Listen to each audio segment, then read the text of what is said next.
Alright, I should be live now, hopefully. I need to put some music up while doing this. Guess we can play some chill music.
Damn, it is bright if I have that thing shout down on me like that. The light is too bright.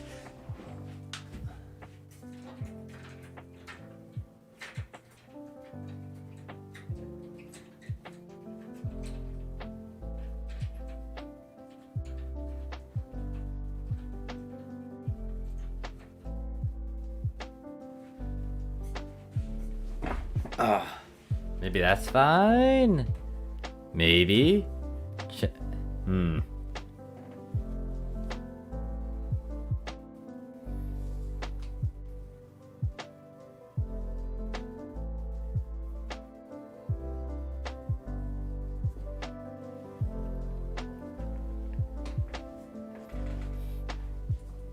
Oh, it's gonna take a while before we can even start this up. We got 30 minutes though. We could technically complete it with just a couple of us. Hey there, Richard, how you doing? Now this thing isn't starting up and showing me the chat. Why aren't you showing me the chat? There we go, now it shows the chat. It is very delayed.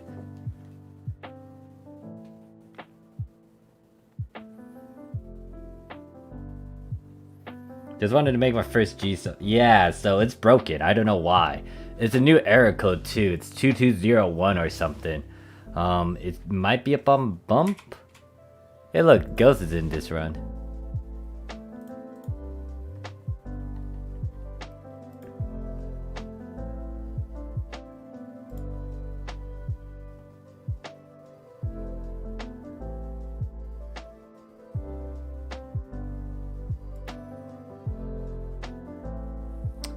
It might be on the main website in terms of what happened.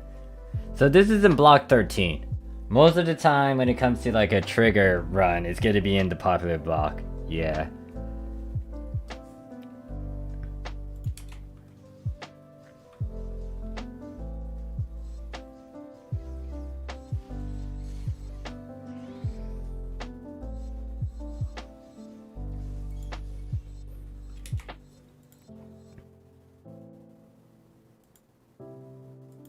Get rid of these tabs.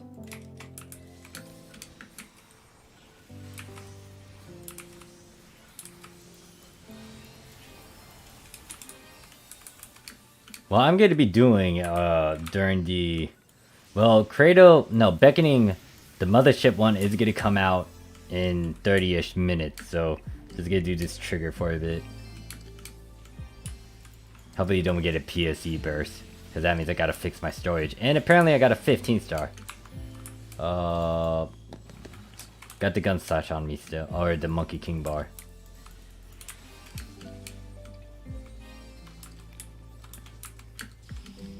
And I think, yeah. Beckoning got the ultra hard thing. So they spanned it 2 times earlier. I was running it. It was fine. It's pretty much similar to that of Global. But they're also dropping a lot of the different currencies. So you can use the Cobalt, Buster Metals, Divide Metals, 2021 Metals. 2021 Metals is going to be handy, especially if you want to try to make Guardian Soul on weapons as well. Because Renzas are accessible on the Japanese side in the 2021 shop.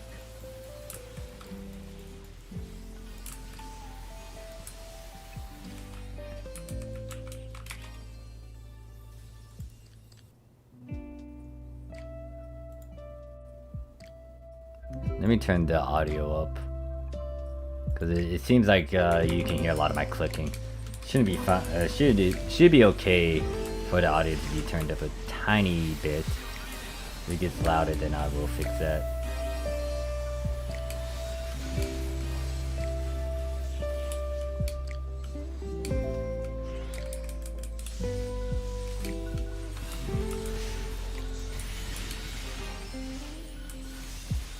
Yeah, it's early in the morning for me over here, but I just wanted to start streaming. Sucks that the fucking Affix system is dead. Apparently something happened. Over in Global it's fine, but over here in Japan it's not. They just turned it off.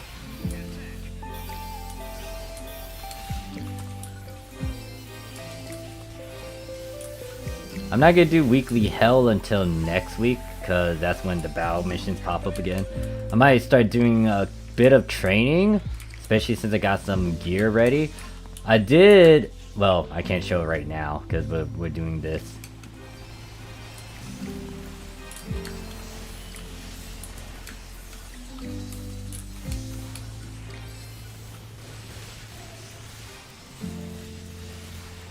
And by training, I'm referring to like playing around with Luster a bit more, because even though I'm kind of getting used to it on Ship 2, I don't have the right equipment to actually deal and solo some stuff. And not only that, I do want to beat up Shiva and test her out. Apparently people are doing... Figured, motherfucker! Excuse my language. So, I knew that they didn't fix that damn shit. Now, I might be talking out of my butt and maybe they did try to fix it. But the problem is, like, this has been a running thing ever since 2014 or some shit. 2014, 15, 16, somewhere around there. It's like, why didn't they fix this duplication glitch? What are they fucking doing? No, they're not on a vacation. It's just that we can't affix properly. You can't do a normal affix. But apparently people are duplicating again, and it's like, Sega, what the fuck? This has been a running issue for many times. Like, they'll compensate us for sure, but the problem is, it's like, this has been a running issue almost all the goddamn time.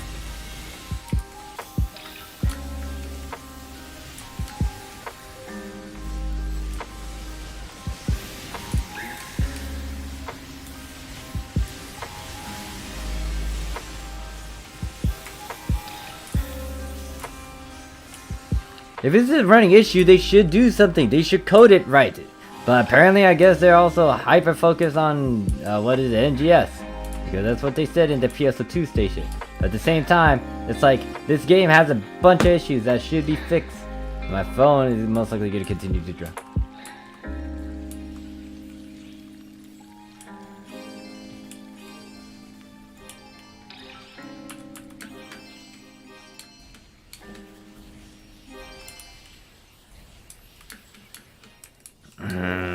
Yeah, fine, so be it. But still, it's like this should have been a running issue, because this problem has popped up, and it should have been addressed during those times. Yeah, I guess if they use the same sort of thing from PSO1 and carried it into PSO2, I guess that's another thing. But it's like, if there's an issue, it should have been fixed, and it shouldn't happen again. Because that means if it happens again, that means they either have a very bad security system, which is most likely the thing that some people have hinted at, like so many years ago, or it's just that they haven't really fixed the coding, or someone's just like easily getting into these codings and changing it and rewiring it or something. That means I feel like they're using the same system from whatever is being used in those things. I don't know. The fact that it's not just in PSO2, it's all these other versions too. It's like, what the hell are they using?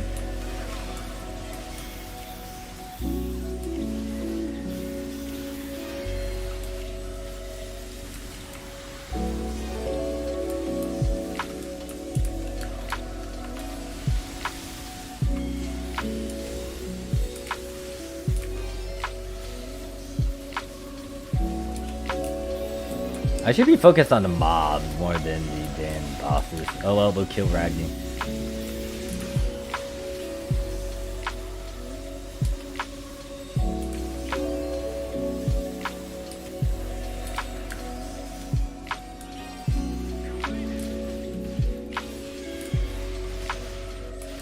What's gonna happen to those 81 Guardian Soul units? I don't have a bunch of units. That's more on Yuki John that had a lot of Guardian Soul pieces.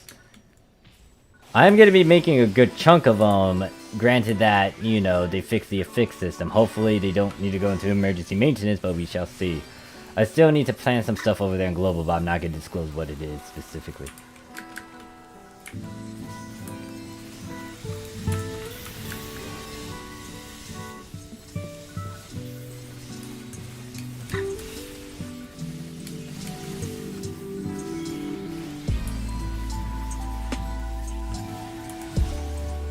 Again, most likely toy around with extreme quests with this character after we do Mothership.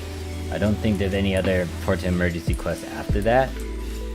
In terms of me getting another Light Weaver, that's gonna be a thing.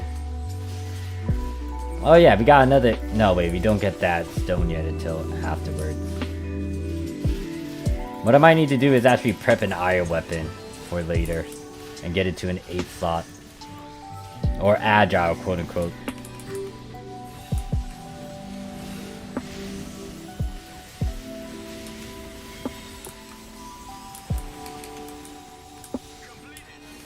That was pretty tame. We didn't get any PSE bursts.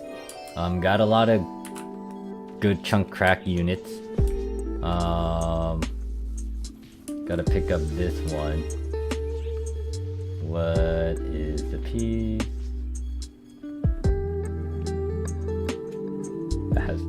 That has crack too. That has crack.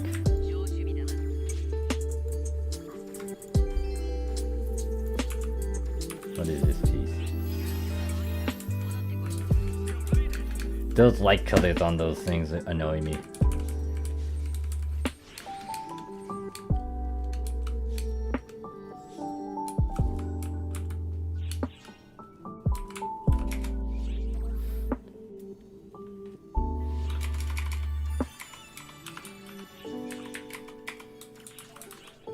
Yeah, that was pretty tame.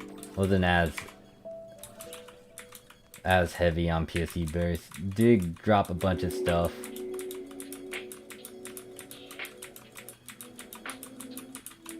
Now, if you're wondering why I do it very slow and one at a time, is so I can stare at these augments and affixes and see if one of these would be important. That's important. Want to keep.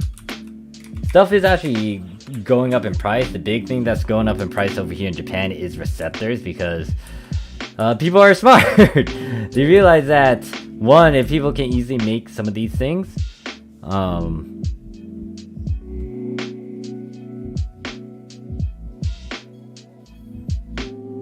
if you can easily make some of this stuff, they would want receptors for that, and they kind of push the receptors, the soul receptor and factor receptor together, that you can easily get in PSO2 ES. That just jumped up in price to 10 mil. Now, it might be because of Ship 2, because Ship 2 is notorious for increasing prices, but yeah, it's stupidly expensive. So it's like, oh crap, I actually need to do something about this. I should have invested in those before Boost Week came around.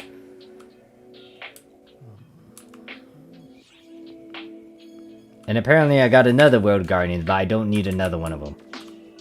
I could make it into a camo though, a weapon thingy-my-bob.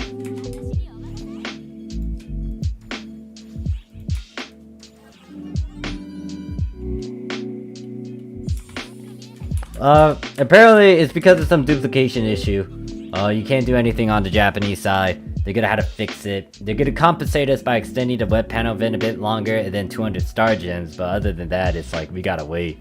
Kinda sucks too, because I wanted to get some recordings in. I was prepping to make a bunch of Guardian Souls on weapons and all that jazz.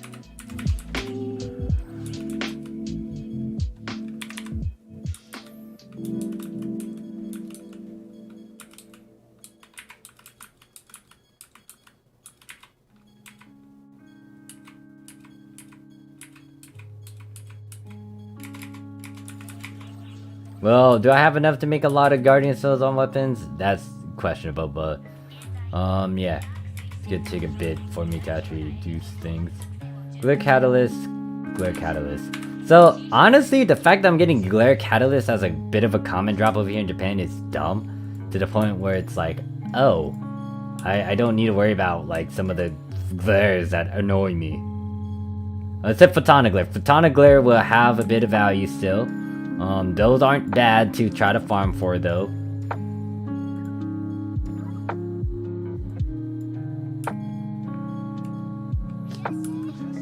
So, yeah, the dupe... Oh no, I don't know what they're going to give us. I was hoping that... Oh, okay. Never mind. For compensation, it's still up in the air and what they're gonna give exactly. Okay, gotcha, Para. Yeah, it's a dupe issue again, though, so it's dumb. But anyways, if you are playing on the Japanese PS2, just a heads up, I am gonna make a separate video just emphasizing on this. We got wait, that's a new item that they put in there. So we got the limited AC recycle shop. The one new item they placed is this 50%, which is kind of good because it's a whopping 50. And if you do your math, 50 plus 20%, because there is a 20% boost going on, that's 70% right there. That is broken and very, very useful. So the only thing is, the catch is you had to trade in 30 AC scratch items. May not be ideal, but that just depends on what you have. For me, I could try to get this if I look through all my different storages and figure out, hey look, this fashion item I don't want anymore. Big thing that I'll just highlight and stress as usual will be these catalysts. These things are good because that gives you a free Omega Memoria and the 4 Reverie Catalyst, which you can slap onto whatever piece you want, and that's a guaranteed mana rev. And then the same can be said with the Ether Factor and Ether Soul up here. And if you do this in correlation with, guess what, these items over here in your mission pass over in the Japanese PSO2, you can get more stuff. They better. Now another thing I have to point out is the limited times SG. So they do have a selector. This selector is different from all the other ones that have kicked in on the Japanese side, because instead of trading in 40 Stardom Scratch items, you can trade in 17 items.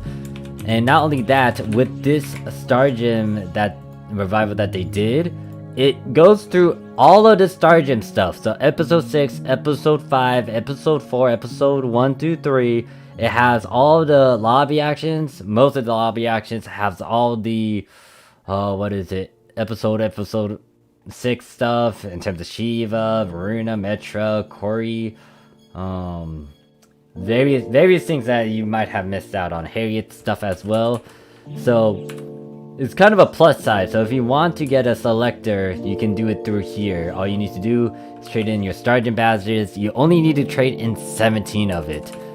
And then also with the limited, with the 30% off in recycle badge stuff, if you wanted to get 4 slot attack, it's not going to cost you a whopping 10. It's going to be 7 because, once again, 30%.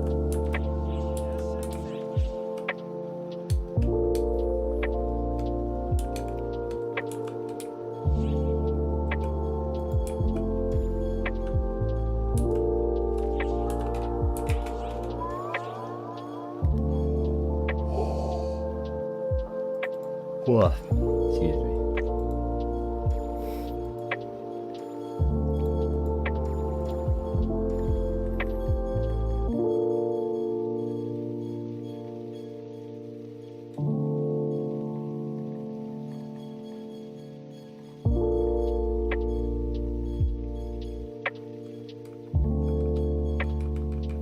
Since I'm getting all these, I wouldn't really need to keep Exocores. This has a Doombreak 3, but unlike the things I could do over there in Globe, I can't do the same stuff over here in JP. Because people are knowledgeable, they know this stuff.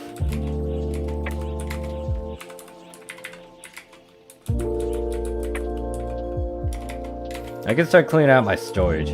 Mega Moon says, hello, I am here to see broken affixes. Well, by broken affixes, I mean like the fix system is broken over here. Not really doing anything right now. I would want to. I was hoping to do it, but I can't do it because this thing is dead. What I would have been doing is prepping a lot of fodder for Guardian Soul on weapons and units. Hey there, Wes, how you doing? I got this selected because I wanted that one weapon camo Matoi had in the end of episode 1. Click.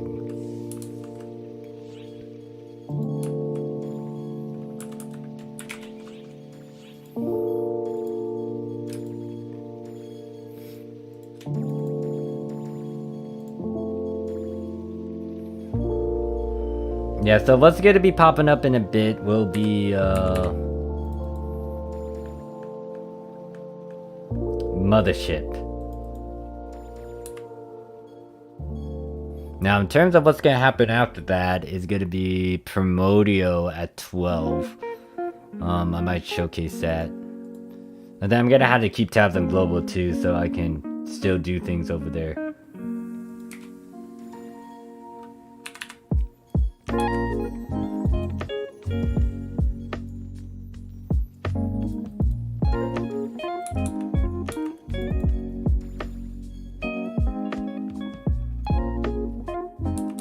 Why do I keep you? What do you have? I'm confused. Is this a Lemire weapon? What is this? Or is that an Atlas? I can't tell from some of these things. The problem is also with the Japanese PSO2, I can't read shit still in terms of item names. I can only guess from what it looks like.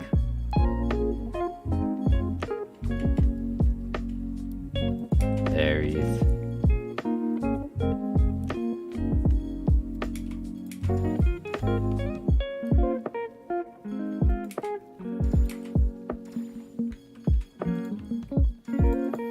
Might also have some units here. Rarity, that is useless to me. Photonic Glare, useful. Glare Catalyst, useful. I think I was looking for, no, a bunch of cracks.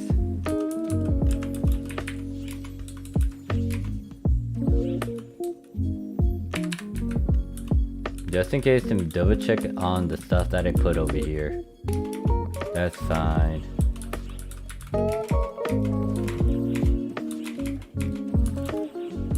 Just play global. What do you mean just play global? Heck no, I'm not just gonna go to global. This is 5-6 years. The other problem with global is just that I get global. Yeah, no. Like, don't get me wrong. Once again, I got back to global to visit some of you guys and play with you guys. But my home server is Japan, and this is my baby, my account. And the fact that I can easily do a lot of the stuff that I want to do over here than over there is just more perks and benefits.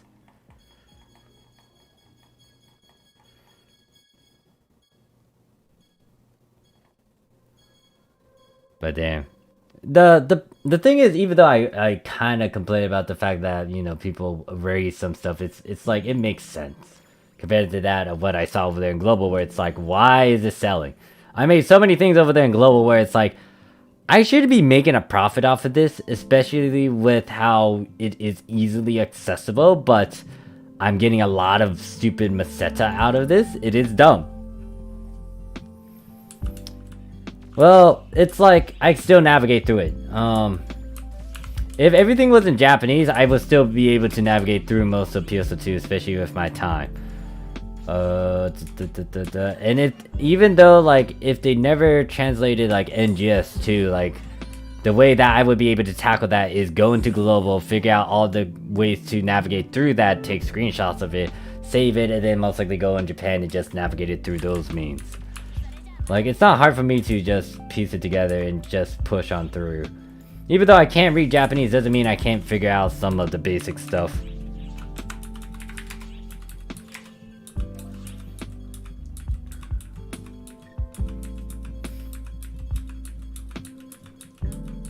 Like, I could technically get rid of that thing that I was staring at because it's like, it doesn't have any good abilities. The SSAs or the SAF isn't that great, so might as well get rid of it.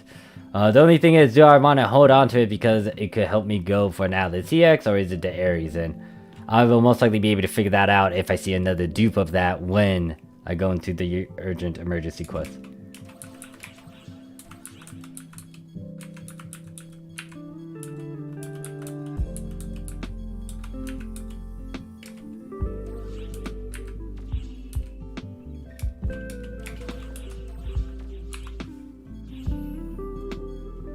Can I put you in my... Nope, I had to put you in my other storage.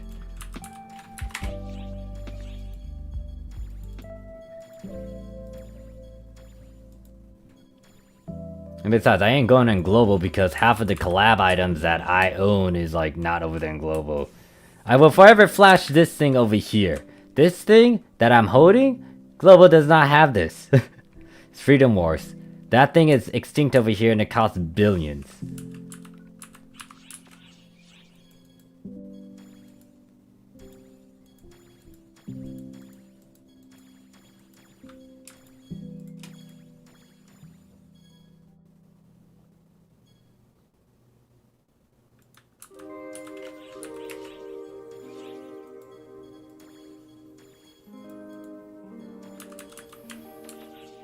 Like, if Japan was, if global was really one-on-one with Japan, then it might be a different story. I might actually be persuaded, tempted to kind of do a lot more on global, but it's not.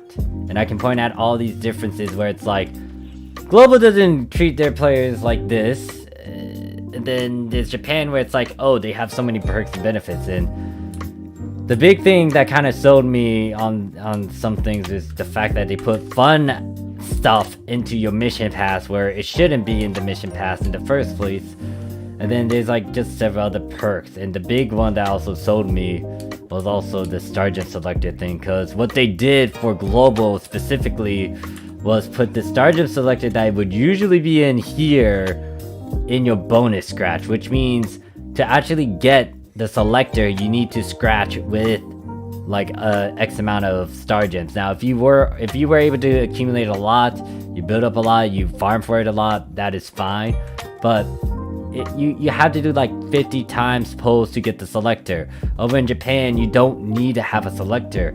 All you need to do is trade in some junk stuff or like dupes of certain items, get a Star Gem recycle badge, and then turn in the Star Gem recycle badge so you can select the one thing you would want. Now I'm gonna have to go through all my storages once again to look and figure out, hey look, this is something I would want to trade in.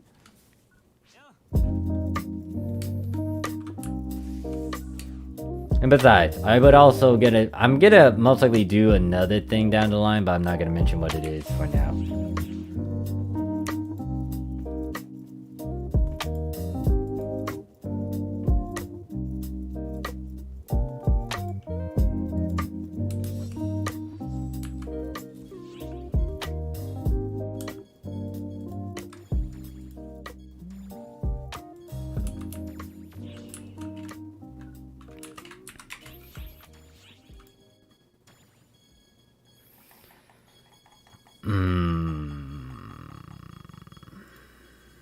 Now I'm trying to figure out what other...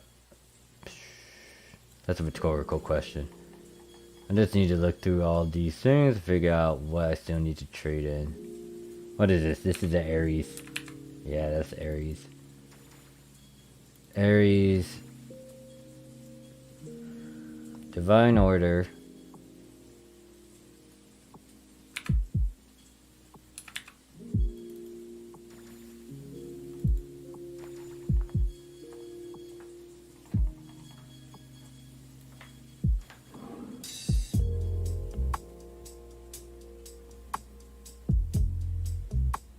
What is this? Factor. That one has nothing. So I'll get rid of that.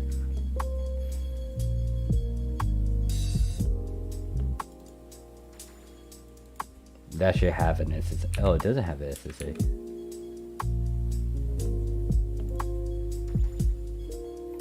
One more minute. Actually, I shouldn't have got a block 13. Even though it's like the main go-to block. It's like...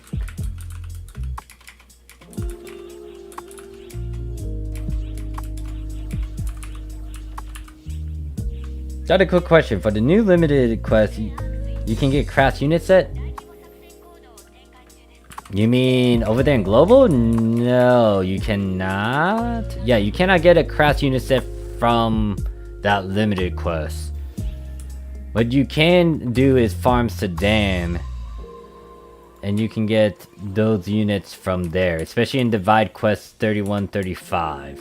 And if you're lucky, you can most likely find his stage and just farm that repeatedly, as long as you got someone to cover you. Other than that, Ultimate Quest kind of does the same thing as well. And I see blue.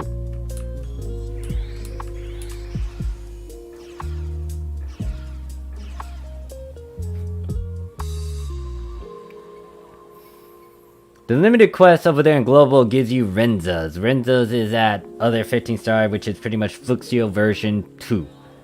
Not only that, it gives steel weapons as well. Steel weapons can drop as a natural drop. What else can it do? You also have the chance to drop some catalyst stuff as well. However, it is quite rare, and it would be easier to farm one of the triggers of Cradle and or Mother, or do those emergency quests, urgent quests, to get those fodder materials.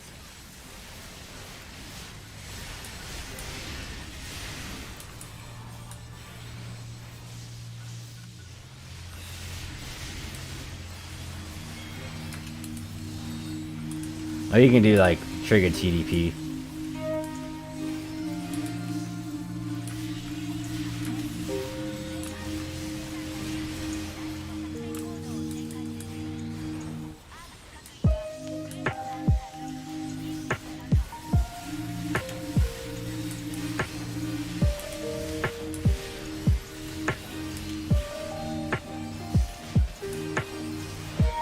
I'm gonna ignore that person.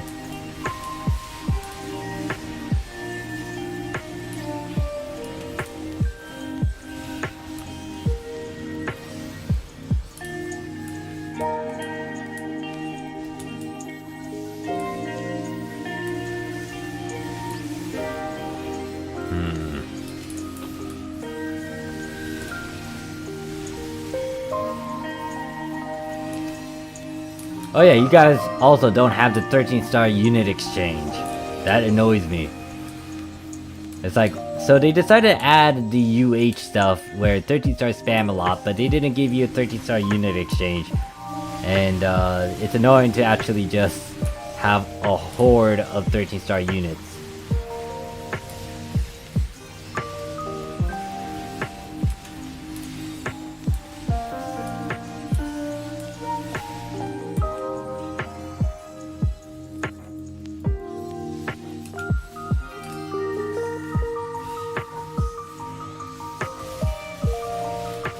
Oh gosh, I can't play with one hand.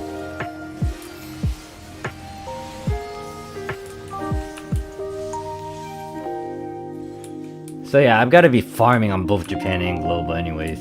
Still need to farm. The big thing that I kind of need to farm for is Shiva, and I can solo her. I do want to experiment and see if I can actually do it with Luster. The only problem is I need to shoot that stupid bird. Hey there, Josh, how you doing? Hey Marv, how hard is upsliding up to an 8 slot? Okay, hold up.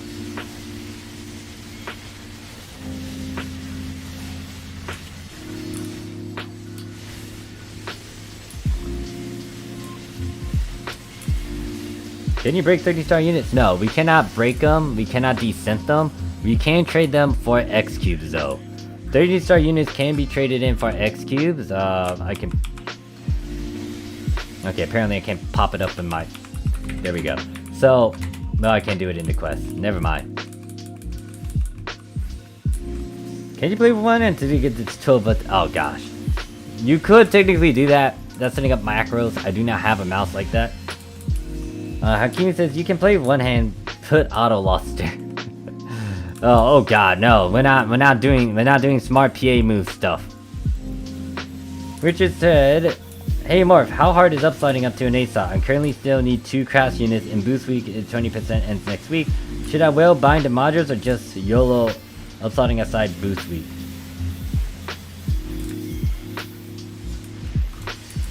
Here's the thing about crafting. They stopped caring about it. What was it? What was it? Was 12 stars craftable? I don't think 12 star units were craftable, but they stopped around, I think, 13 star weapons. And it's like they just didn't continue on with it. So you might as well get X cubes out of it instead of that. X cubes aren't bad because if you get a bunch of grinders, trade it in for Affix Meseta. If you need those, you actually need to destroy 12 stars. For global, it's kind of hard to do that. Well, kind of. You can get a good chunk of 12 stars if you do certain quests, I guess. I don't know which quest would do that. Like, over in Japan, it's not bad, because there's a way for us to easily get those materials.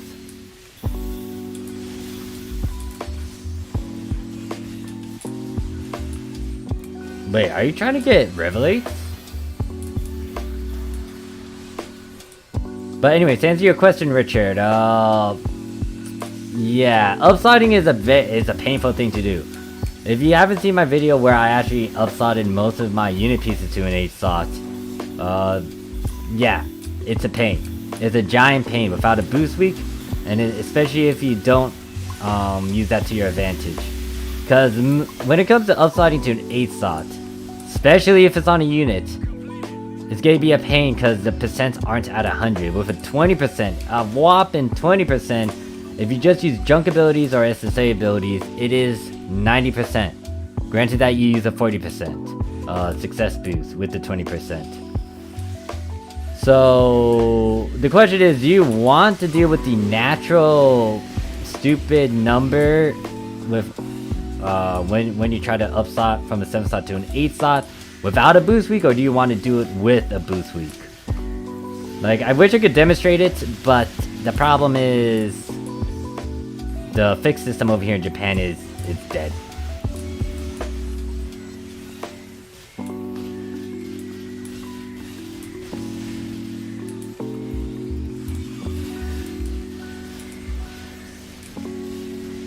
Well, the thing is, you still need to get, if your end unit piece you want is a claws, you would need to have that weapon. I mean, the unit. And from what Richard explained, they're still trying to get it. Although, they would want to try to do it during the boost week. Since if your ideal number 2 is an 8 slot, then yes, you would want to try to do it before the boost week ends. In terms of how you go about it, that will vary. That ultimately falls on if you're gonna farm constantly, or like try to do the grind so you can get those modules, so you can get those things, or try to farm a lot of TDP so you can get those unit pieces, or you might need to buy it off of the market and whale a bit.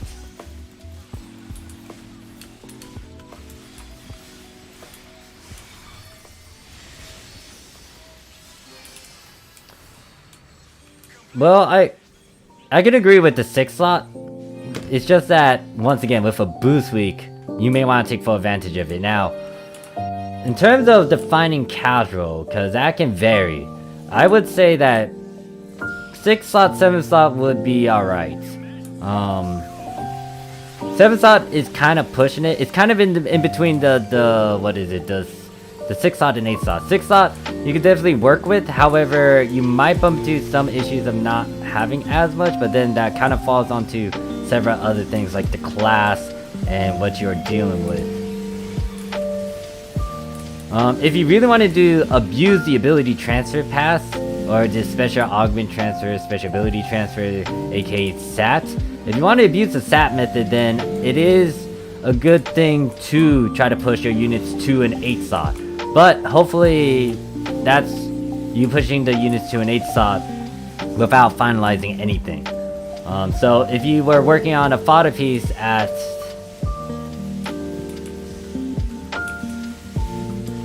let's say your end unit pieces that you want to get is like at a 7 slot, and you want to use the SAT method, then you would need to get those unit pieces to a 7 slot. Now, that shouldn't be that bad with a 20% boost. Most of it should be at 100%. The problem will be with you going from a 7 slot to an 8 slot, because without the highest boosters, that thing is not at 100%.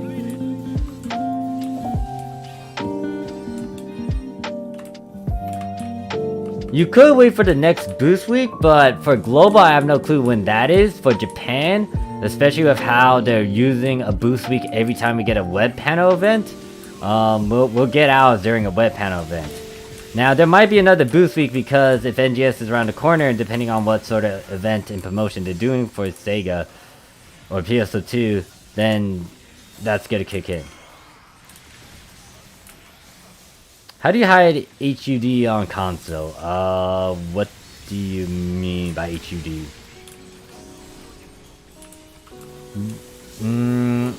Don't know how to answer that one.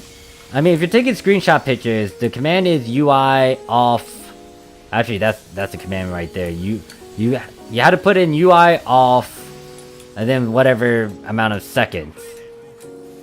So if I wanted to, well, I'm not gonna do that right now.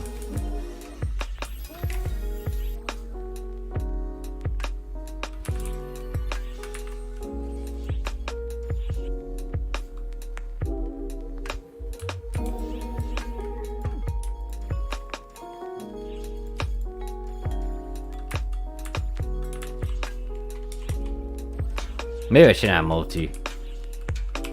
I'll wait a bit. So yeah, if you're curious about what I was talking about with the 13 star, if I go over here, there's an exchange for the 13 star unit pieces. And all I can do is just like trade these in for X cubes.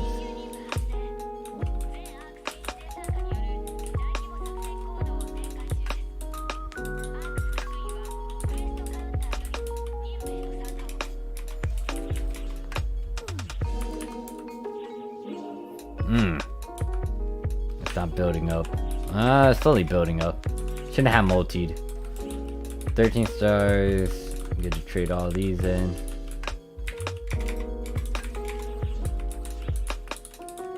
Oh, I didn't get anything during this run. That sucks.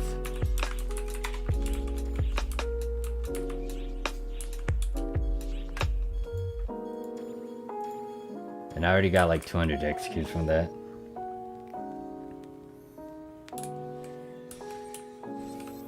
Yeah, 6 slot, like, if you really don't have everything and you want, like, to just segment yourself and have a good footing foundation, then a 6 slot is good. Because one of your abilities is going to be an SSA, the other 5 can be whatever, and with the 20%, it's going to be manageable percentages. But yeah, if you have a good chunk of stuff, you may want to try to push the 7 slot, 8 slot. But yeah, if you were playing on console to hide the UI stuff, you're gonna have to type in the command. So if I wanted to, I could just do something like this, UI off for 400 seconds, and then, like, yeah, that's it. You hide it. Now, I don't know how that works on console. You might need to input that command in the chat box so you can hide it. Now, there's an option on Tweaker on the PC where you can hide a UI throughout your time on PSO2. However, I'd rather do the command because it's like, as you can see, it's just convenient. And if I need to look at my menus and stuff, I don't need to go back and turn that option on by closing out of the client and then re-enabling it again, and then, like, getting back on the game. Hey Marv, I'm doing Creative Darkness on Block 15 if you want to join. Credo. Wait, why are you doing Credo when Mothership is active now? I might come over to you later, maybe, if you're still doing triggers. I'm just farming this up. It's the same thing in console. Oh, okay, so I guess you could turn it off like that.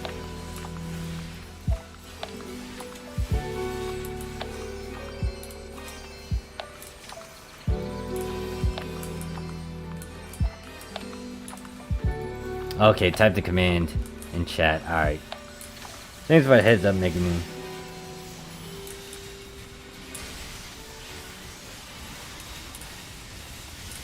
I only played 3 months, so I'm new to the game, so I do not have that much mission pass and add augments. Pretty much my augments are not that good, but still decent.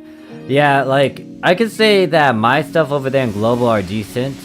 What is it? They're not the best of the abilities, but they're something that you can manage with, something you can work with. It ultimately falls down on the unit pieces as well, because you had to consider what stats you are trying to emphasize on. Right now, I can say Revelate sucks. I really don't like the Revelate. After touring around with it on my Phantom Rifle, I realized that, one, the Revelate makes me very squishy, like squishier than usual. When I was doing my Novel Challenge, they provided a good chunk of defense and a bit more HP than those Revelates. Like, when I did my challenge for Extreme Quest, I was able to do it with ease with the Novel compared to that of Revelates. Granted that there were a couple of factors that might have influenced that play.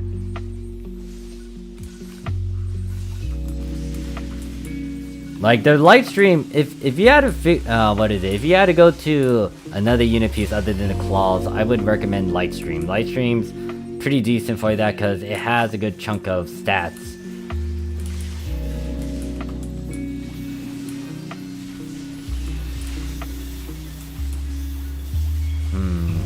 I might do a video just talking about Riverlake. I'm okay, like, Riverlates, once again, they're fine because they're 13 stars. You can actually work with them, but at the same time, it's like, I don't like them as much, especially with how it doesn't really give me... As a Phantom, I'm already squishy as it is, but it's just that, I don't know. The river unit's base stats are very... It's... I don't like it. I don't like the numbers I see on that. Which means I would want to go to a different unit piece.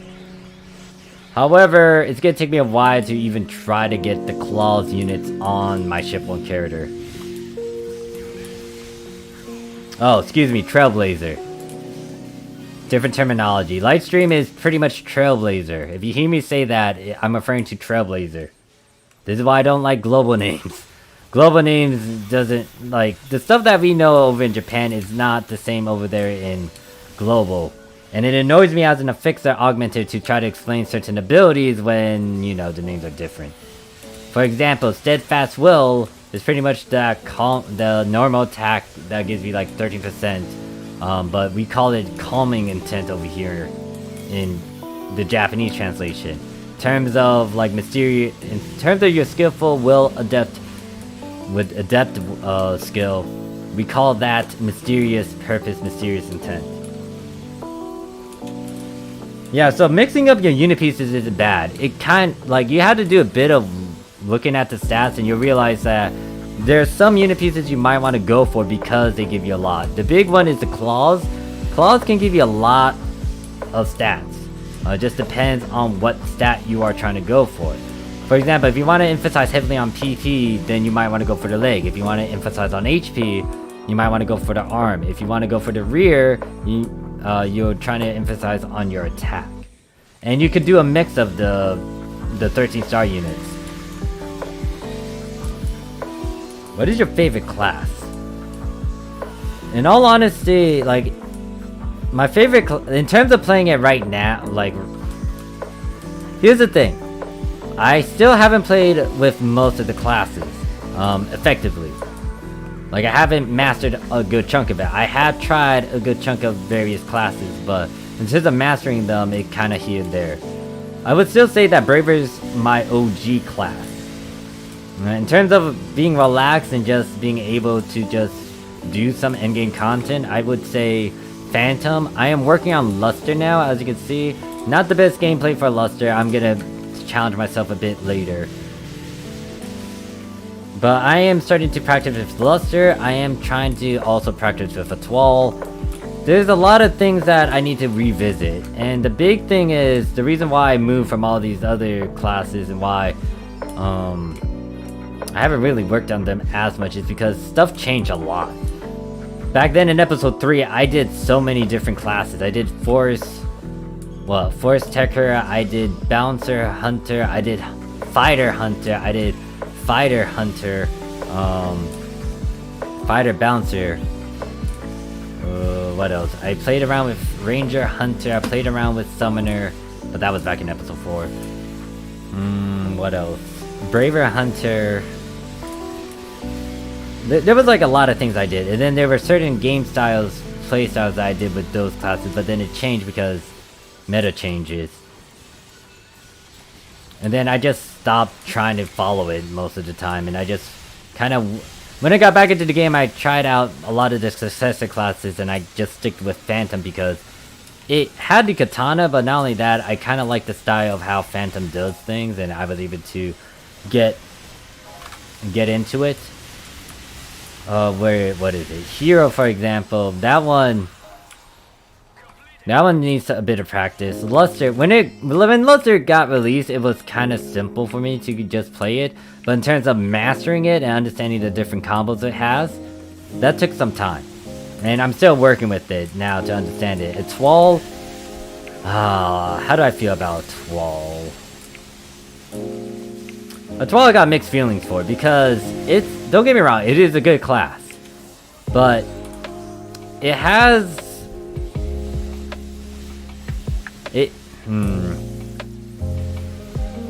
I could make a video just going into all this. The thing about a Twal is that it's a good class to use, but it's kind of like an easy go-to if you're stuck in a certain predicament. And especially with the transition and how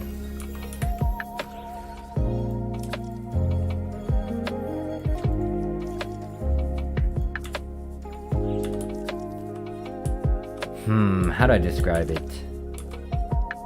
So I got mixed feelings with the Twal because of how you can use that for almost every class, and it can help you survive ultra hard because of its in-game perks or the skill tree and all that. The damage reduction is really good.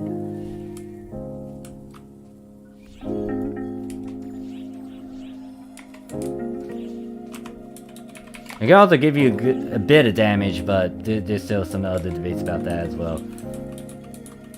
So I got mixed feelings about that. I'm gonna have to rethink on how I would want to word a twal specifically.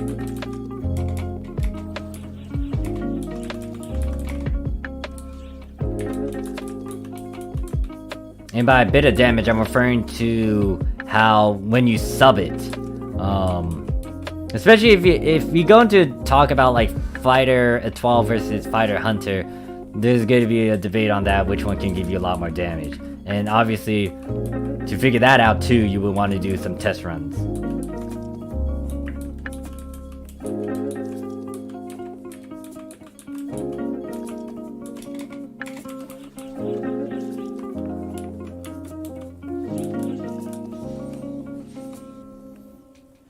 Yeah, so the thing was, when some people were bringing up how they prepare for episode 6 for global, I wouldn't be surprised if someone recommended you main a twal or you sub a twal, because it has really good perks.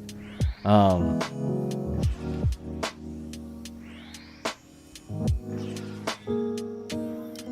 don't hate you, Megamine. It's just that, once again, a twal isn't bad because it has a lot of built-in perks, but the perks in itself can help you cheese some of the ultra hard stuff. Granted that you kind of know your stuff still.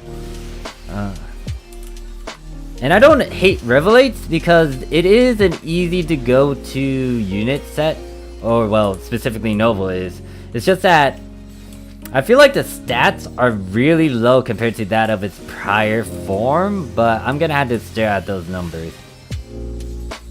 And when toying around with the two, like using a Noble set and then using a Revelate set, it's like Noble kind of gives me a bit of security compared to Revelate. Revelates, I'm kind of scared with. Now, I guess this also depends on the class too, because ultimately, if I were to play Phantom, it is a glass cannon. It is very fucking squishy.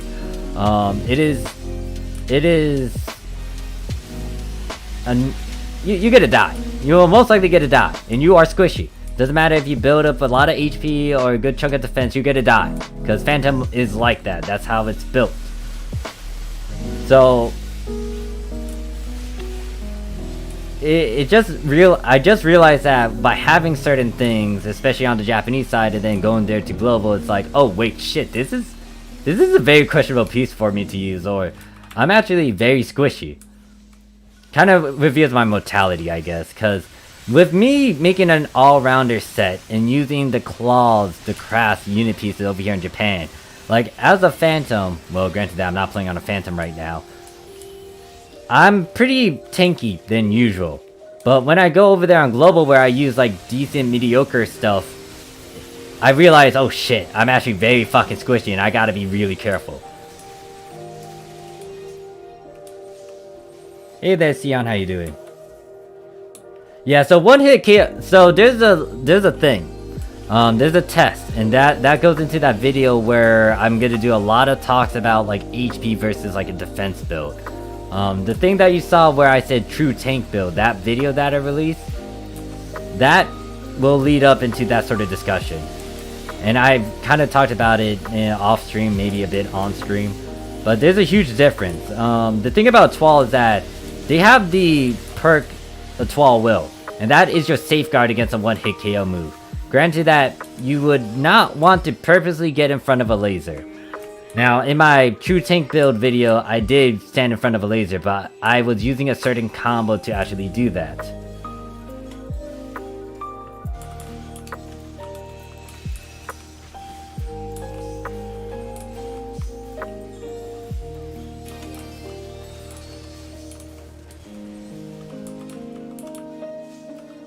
Okay, I am skimming over a lot of the stuff that's being said in chat, so I need to actually look back at that. Let's see, did I get a crack? Nope, nope, nope. Nope, nope. Wait, what is that? Is that a loser?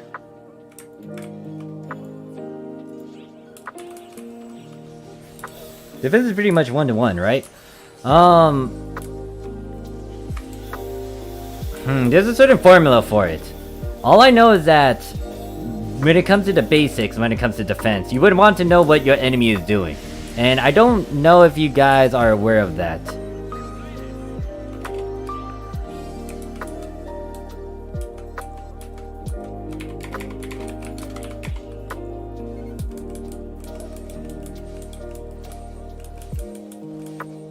Yep, pretty much. So, I'm not gonna reveal it as much.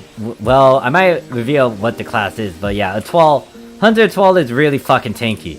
Cause one, Hunter has a certain skill path. Well, if you look at the skill tree, there's a good chunk of perks that will help you with survivability.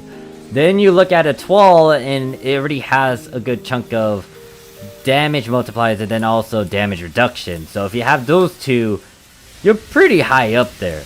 Now this kind of falls onto unit and augments as well, and what you would want to go for. So the thing is, I did test out various things. The big thing you also need to note is if you have a Techer buff. Techer buff, like I keep on saying, is really fucking good. Especially if it's from a Techer and they know their stuff and they got the right perks. Because that Techer buff, and the reason why my pal, who was a tank build, when they did the tank build back in episode 3 and they literally tanked losers time stop, they were a Techer Hunter. The very specific to that, the specific reason to why they went Techer Hunter is because one, they were relying a good chunk of their augments and affixes. Two, they did craft their unit pieces and a bit of the weapons. Three, they... No, I didn't want to pick that up, shit. 3 was because of that Techer buff. That Techer buff is really strong. It made a huge difference when I have a recording where I just stood in front of that laser, which was shown in that True Tank video. I stood in front of that laser with no Techer buff. And with a Techer buff, that thing nerfed it heavily. So it didn't really took down a good chunk of my HP because of the Techer buff and the resist abilities that I went for. I don't know about that. I would want to try that out, I guess. It might be able to because of that Techer buff.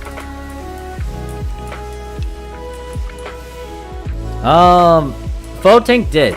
Full Tank made a defense mag back in the days. What I was using was pretty much an attack mag. What Full Tank would suggest is most likely stay with an attack mag regardless. What you would want though is a certain mag action that does help you in terms of increasing your defense of some sort.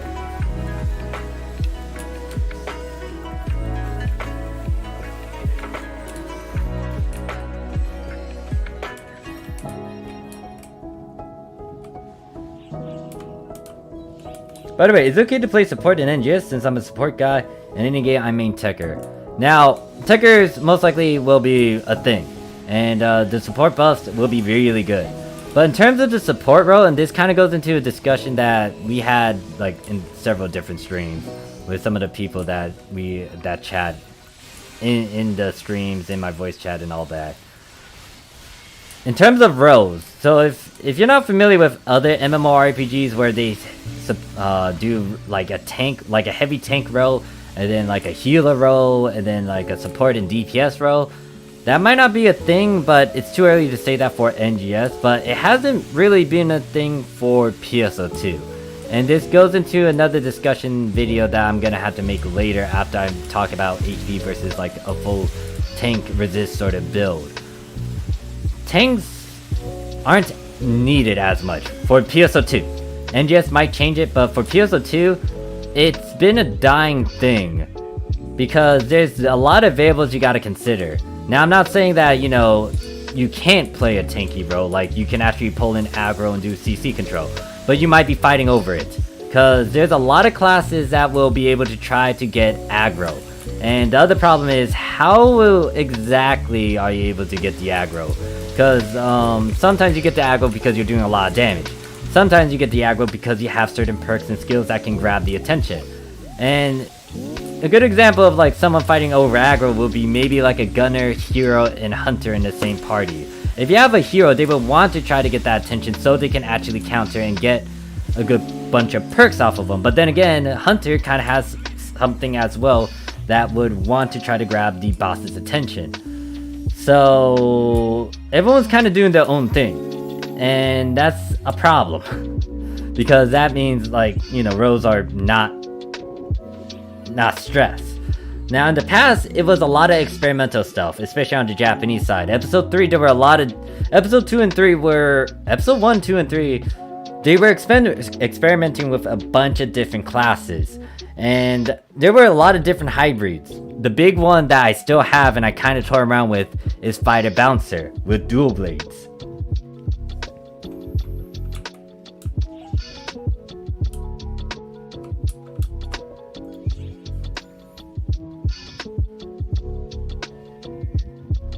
Well, it is Sega Japan who gave all the names and translation to Globe. Yeah, so apparently, in terms of the translation and stuff, it was bot. And yeah, that's the thing.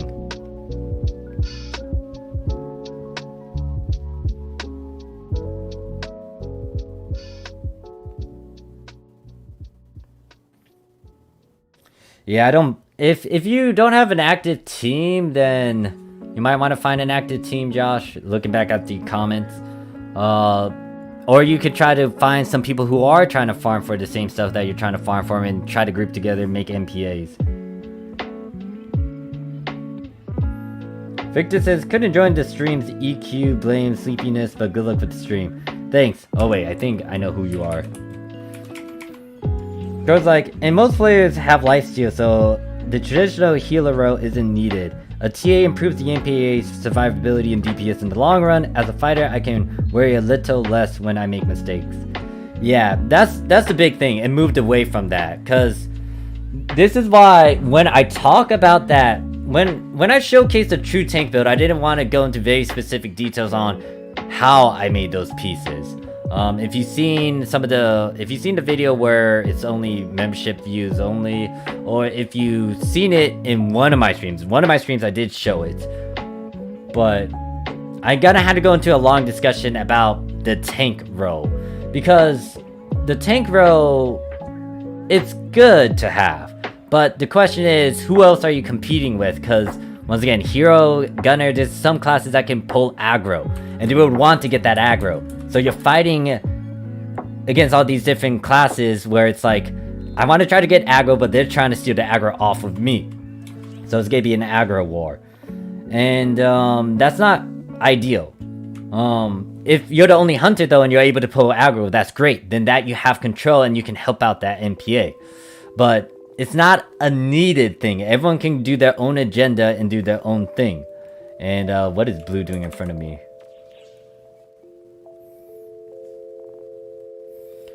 So, the only reason why you would want to tank specifically is if you know that certain things are going to kick in. The big one is if you know that MPA is going to die. Other than that, so let me list off the things of why you might want to tank. One, you might want to tank, especially if they got good control and aggro, is so they can keep the boss in a certain area, in a certain way, so everyone else can go ham on it. Granted that someone doesn't take the aggro off of you. Second one, you want a full tank because you know that the MPA is going to get wiped. Or there's something that will wipe the entire MPA and you want to rely on that one individual to be that lifeline and make sure that everyone can get revived. 3,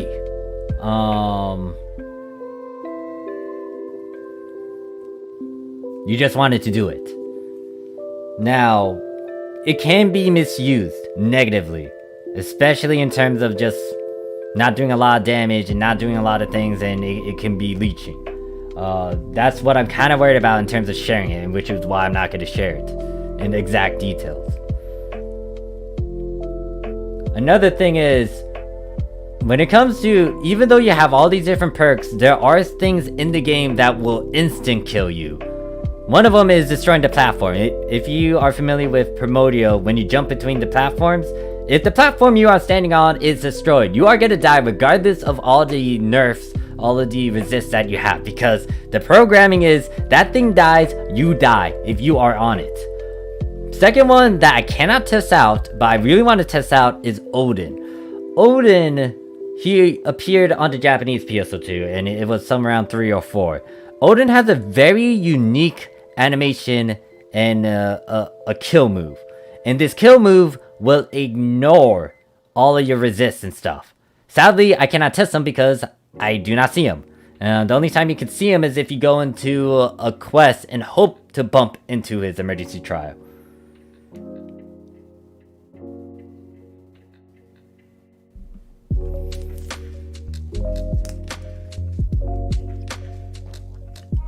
Like, there might be some other combination of classes that can be really tanky, but the question is, can it survive certain game modes? Can it survive TDP's laser? Can it survive Masquerade? Especially in terms of, what is it? His corruption, his wound status effect. What else? Can he survive Persona Bomb? Can he survive against Loser? Yeah, so the problem with me trying to advocate the tank build and something that I'm worried about, which is why I'm gonna have to make another separate video just emphasizing on this, is that it can be misused to leeching. And I don't want that. Like, yes, I demonstrated it in a video, but the thing is, everyone knows their stuff and they can easily go through it. But for global, it's still a mixed bag, especially with randoms on how some random MPAs are good, some of them are bad. Obviously, people are gonna say you would want to go to a private team MPA, but even then, it doesn't solve the issue with randoms. Over in Japan, that's not a huge issue because we got expert matchmaking, which is a different topic.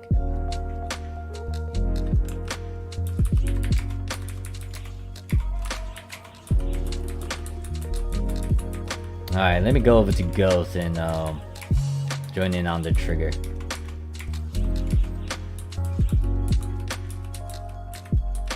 It's like, there's so many things you could say, but the problem is people might start copying it. And I don't want them to copy that build and misuse it badly. Like, the reason why I do it is so I can actually disprove the theory about like how stamina alone is gonna make you tanky. No. There's a lot of variables that play into you being a tank. And if you play, let's say, if you play a lot of MOBAs, you would understand. If you play MOBAs and you play a support role, you would know for sure that you don't want to just build HP.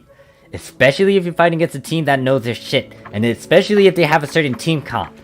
And especially if there's someone that is a very annoying on their team you want to purposely tank.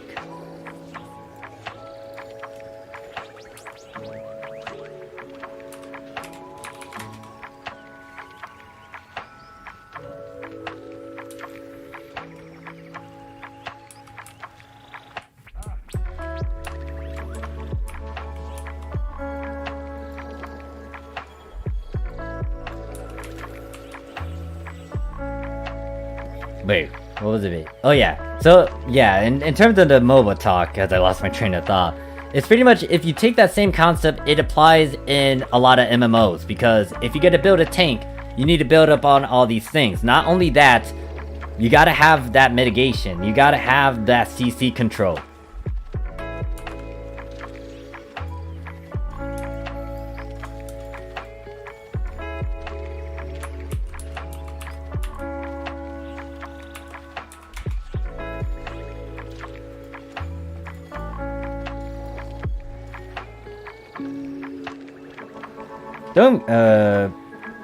Another thing I'll just point out is just that, because Crow brought it up, lifesteal.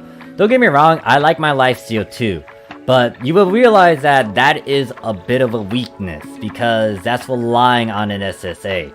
Now, what you could do, especially if you have a class that have access to text, is try to use those texts more than that SSA. Just depends on your playstyle. If you really don't want that sort of thing, then stick with the SSA. But that's one thing that I kind of go back into every time. Because this kind of goes into some of the talks that I had in the past, where some players would say, like, why would I need this when I have the skills to do it? And that kind of boils down to that balance. Like, yes, you can have the good augments and affixes, but if you have the skills, then you really don't need to have some things. And not only that, like, you can most likely just become stronger and better if you don't rely on certain things. When it comes to some people that do like Braver Hunter and they don't get katana combat, or they don't get the katana combat invincibility stuff, they're either one, not knowledgeable and they don't know what that thing does, or maybe they think they're all that but they're not. Or two, they are all that and they can actually do katana combat without that invincibility. Some people have that, or some people I met have that, where they didn't really rely on that. Some people, if they go like fight a hunter, they don't get some of the perks and benefits in terms of survivability. They don't get never give up. They don't give automate or whatever good perks, because they know that they have the skills to evade and they know better. And they would rather rely on their skills more than that clutch.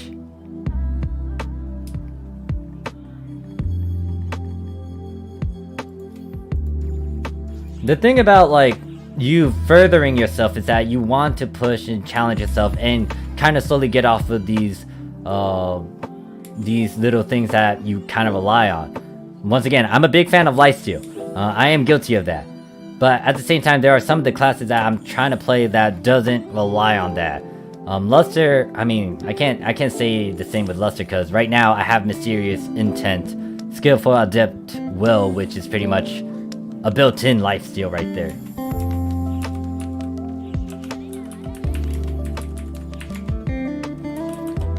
If I go back into fight a hunter, for example, I'm gonna have to rely on my own skills and being on the edge, because I am gonna be using Limit Break. For Phantom, I kind of already know that I'm really squishy. The only thing that helps me not die as quickly, especially on the Japanese side, is because of the units and augments and affixes that I have.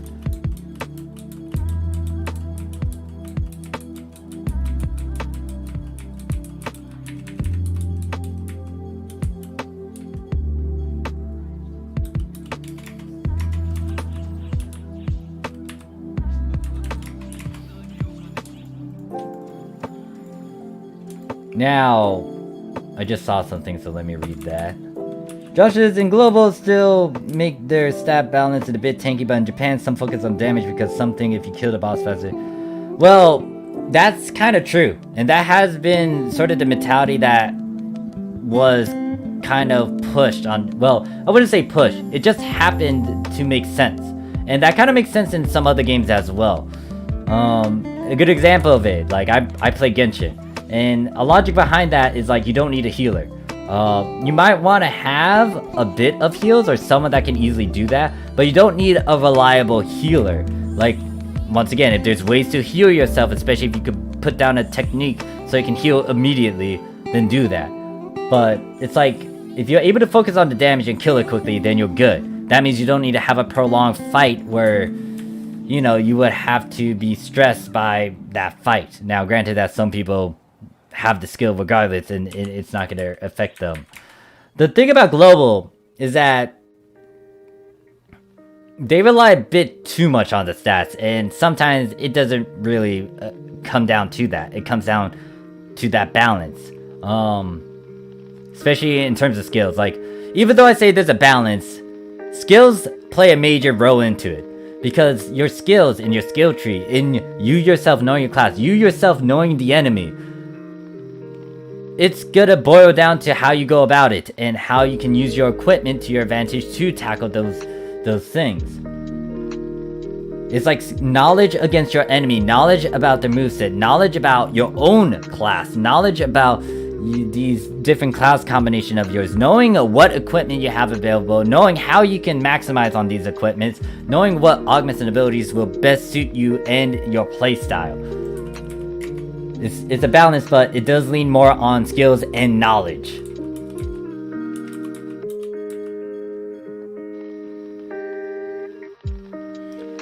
Because the thing is, yes, you would want to have a good balance of things, but does your class really need that? And even though you might think the class might need a balance, does it really need a balance? The thing about the Japanese PSO2 that I had to give props for, especially with the successor classes, is that Sega forces you to go into the training mode at least once, so you understand and get the certain climb order and get past a certain level cap for your successor class. They get you to understand how this mechanic works and how you can use it to your advantage. And then if you look at the skill tree, it kind of hints at some stuff as well. I will say that Sega did a bad job in terms of explaining how to fucking affix. And some other things like XQ's photon spheres. I mean, I think the handbook kind of hints at it, but the big thing that I'm irked with is how Japan does stress on how to play some of these classes and how you have to slowly build up on these skills so you can get this, this, and this. But over there in Global, they kind of went over that. And I'll demonstrate that in the level class client orders once I get through this storage.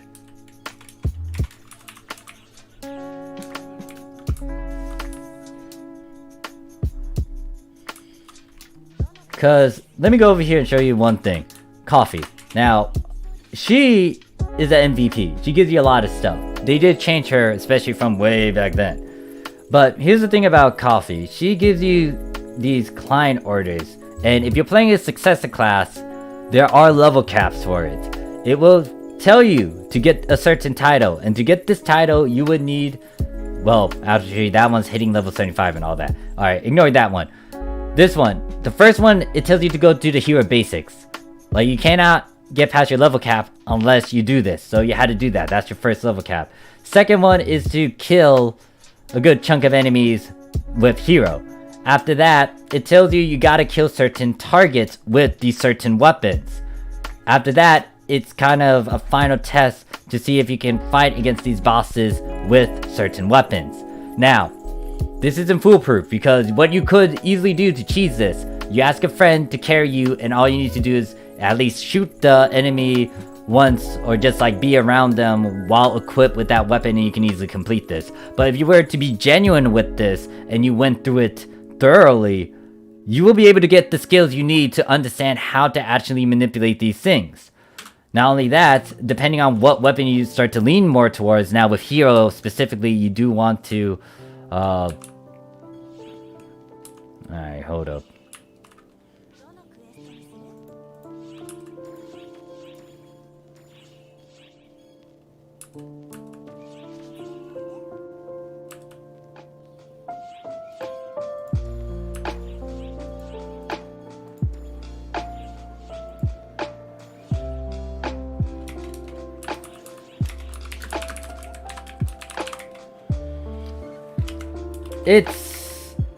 It's just that like you build it up slowly. And the thing about Global is that they were on the 8 times speed. There's a number of things that kind of contribute to how Global is. But that's the thing. You have to go through these level caps. And it does make you aware of what to do. And when I forgot how to play a 12, guess what? I went back to the training quest because I knew that can explain it instead of just looking up a guide and video. And I can literally do that in-game and actually get the hands-on experience to get through that training course. Over there in Global, it doesn't force you to go through level caps. It just tells you like, hey look, you can go to a level 100. Now, that can be a good and a bad thing. And honestly, you just need to go through this once over on the Japanese side. Josh says, since the players in Japan are competitive, so they hone their skills better than anyone and pretty much focus on one specific class to master and learn the boss patterns. But that's not just Japanese players. I would say I kind of do that. I want to learn. If you play Dark Souls, for example, Dark Souls is hard. Doesn't matter if you know the boss in and out. It is hard. Like, they might have a change in patterns, or they might kick your butt or something. I mean, yeah, you can learn the patterns and stuff, but even then, it still is difficult. But you just need to continue pushing and practicing. And the question is, how many people on Global have that sort of mentality? How many people on Global are literally practicing or trying to get better, or are they trying to get the easy way out? And then not only that, you're right about that in terms of experience and honing. Some people are like that, but at the same time, some people aren't like that. Like, some people can be very casual about it and they can easily go through things. For expert requirement, it's not that hard on the Japanese side. No, it's been said a week. It's been said a week on the Japanese PSO2. The thing about Global is that, especially with how it started, it was easy. And it wasn't difficult. For Japanese, it was a rough start. because there's a lot of things that we had to deal with. We didn't have collection files. We couldn't easily just we couldn't buy some stuff. With how Global released stuff, it was like you can easily buy a 13 star if you had the Meseta, if you had the money. And then you could just easily farm for this. And not only that, some of the content you guys got upon episode 1 release wasn't fine-tuned to what you guys had. Because 13 star weapons were not in episode 1, 2, and 3.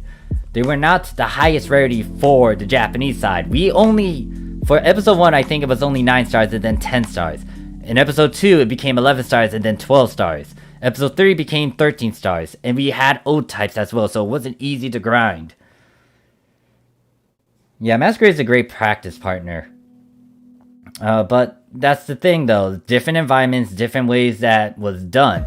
And like, even though it was easy and you guys didn't have to deal with old type grinding and stuff, in terms of having difficulties in the beginning, you guys didn't have that. Even when extremely hard became a thing, that wasn't difficult, because guess what? Extremely hard, it was pretty easy to cheese, or at least use a good chunk of your 13 star weapons to beat it. And not only that, your 13 stars over there in Global has a huge boost compared to that of Global. Even like some of the 12 stars, like Elder Rifle, that thing got boosted up stupidly to the point where it's like, what is this monster? What is this thing? This isn't the original ability. What the fuck am I looking at?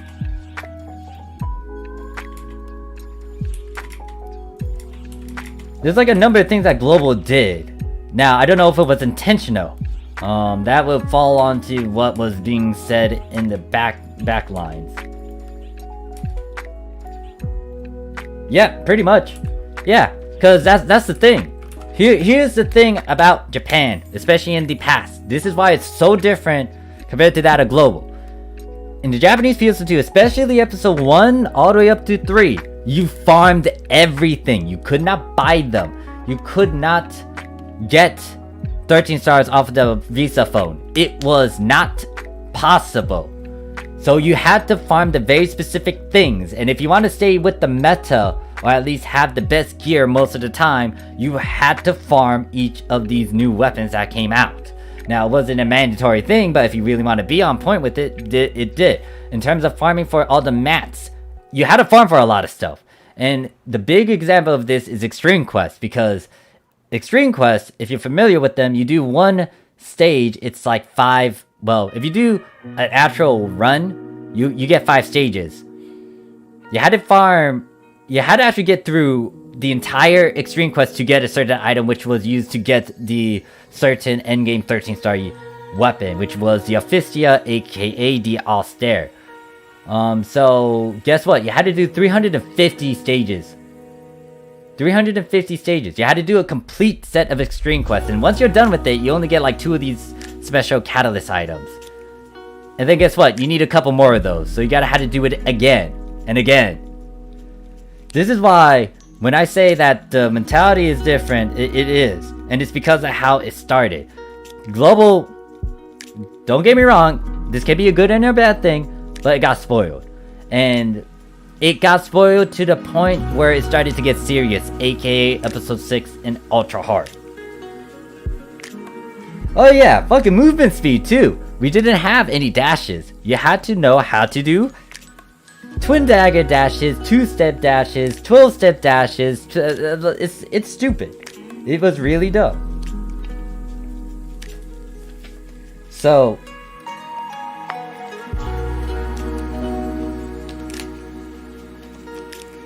and also, when it comes to getting your in-game setup, wasn't easy. This ARX mission thing? We didn't have ARX missions. We didn't have this thing. We had tacos. Time attack line orders. Like, Global right now, does Global still have it easy in episode 6? In my opinion, it depends on what you're doing. If you have a bunch of good people that are well geared and they're still pushing themselves, challenging themselves, and doing a good chunk of things, and even if they're not being serious, like, you know, they have the knowledge and the stuff that makes it okay, then it's not going to be a bad run. It's not going to be a bad experience. However, if you go into random runs, for example, it is Sometimes a nightmare because you're sitting there for like 30 to 40 minutes in an urgent quest when it shouldn't be like that. Especially with Vegas. The fact that some of these Vegas runs that I've been going to over there in Global, it takes a lot longer than when Japan had it. I question a lot of stuff.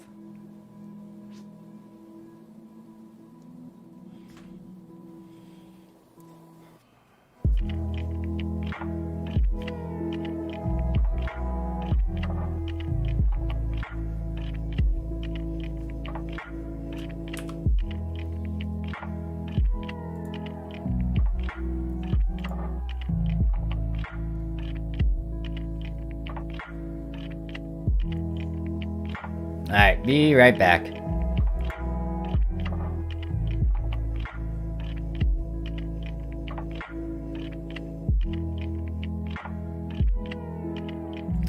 It is hard for me. I get that point there, Crow, but it's like, this seems a bit intentional as well.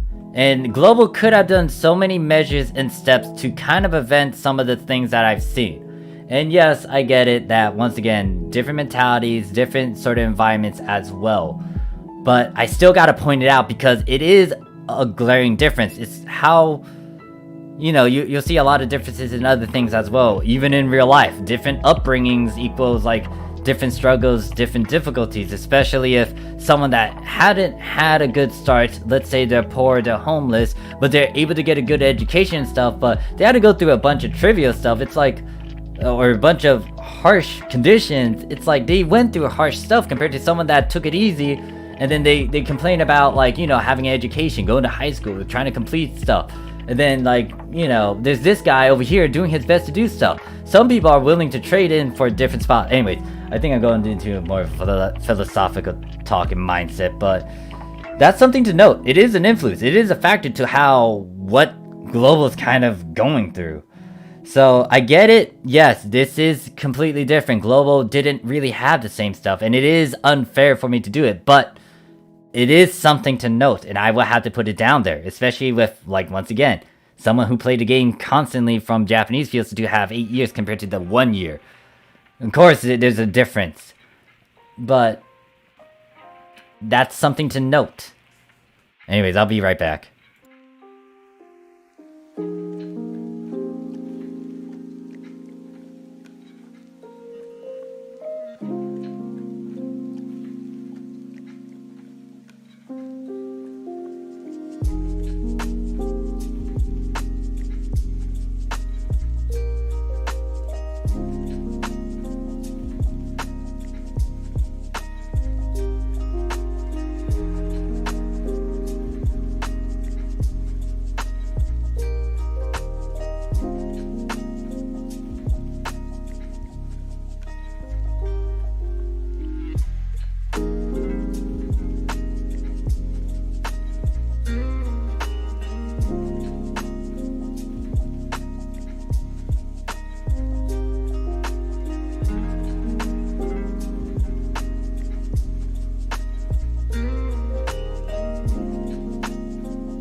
Alright, so going back on the thing, on this topic, because what I'm getting at, alright, so it is a bit unfair to talk about experience.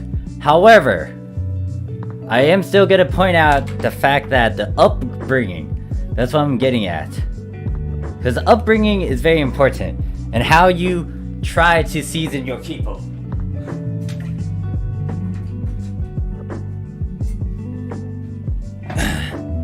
So, in terms of how it started off on Japan, yes, it was very harsh conditions. But at the same time, it's an MMORPG game, and you kind of sucked it up and did what you need to do. And if you did a lot of farming and stuff, you kind of, you know, you're kind of signing up to that sort of thing. So, my question is, why did Global do some of the things that they did? Some of it's easy, but at the same time, were they aware of what was going to happen in terms of the consequence? And the big thing that I can point at is how they ignored expert matchmaking. Because if they don't have expert matchmaking, that kind of gives a lot of leeway. And the question is, did they really need to do that? Obviously, it might be a rhetorical question because some of the things that I already know, or like some of the obvious things to why they did that is there.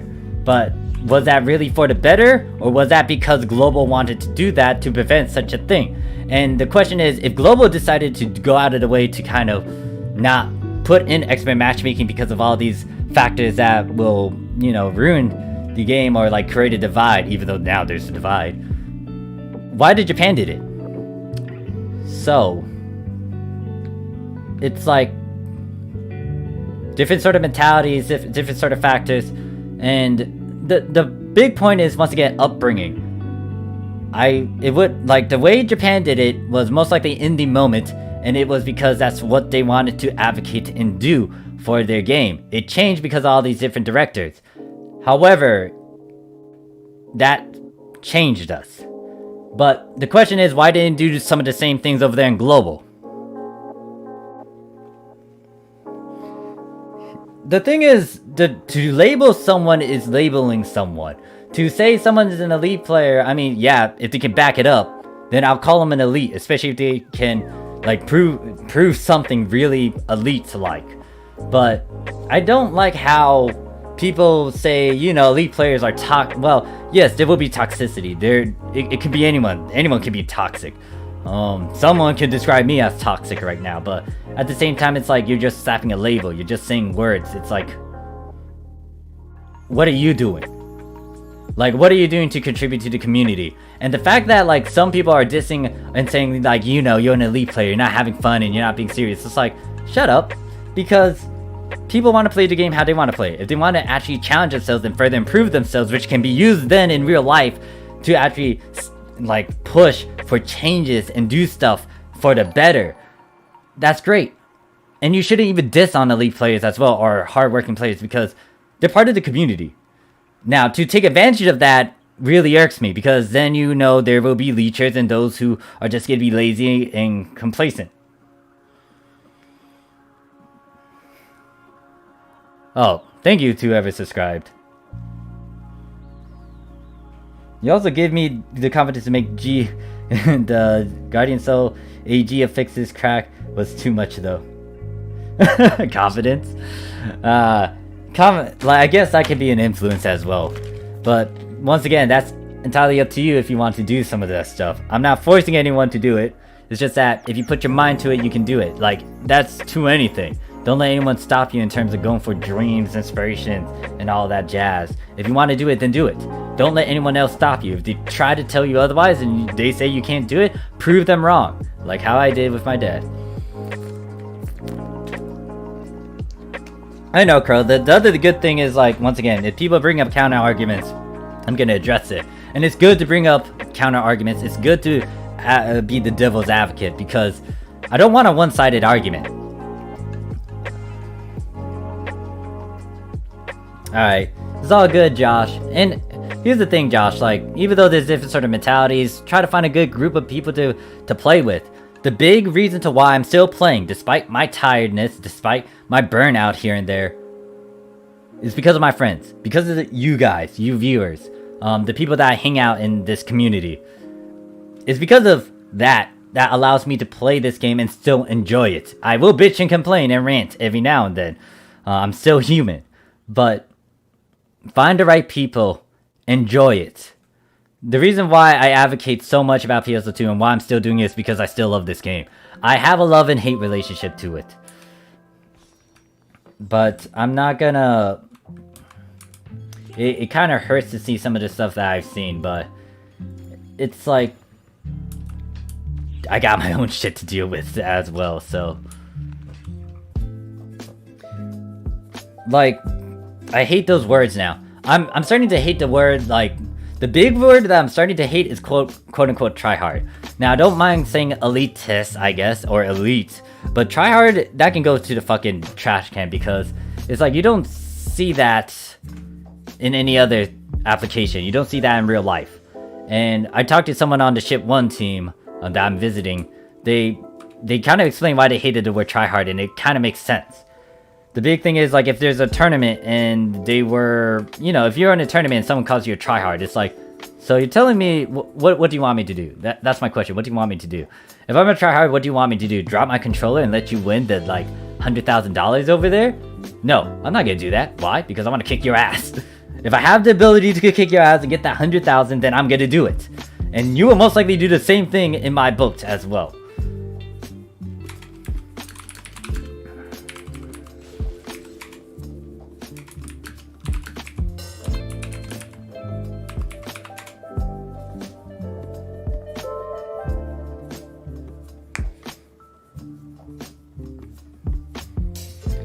It's like, you can have fun as a tryhard and elitist. Have you seen some people do, like, tryhard things? It's, I mean, once again, I hate that word. I hate using that word, but it's like the elite players. You can't diss on them because they know their shit.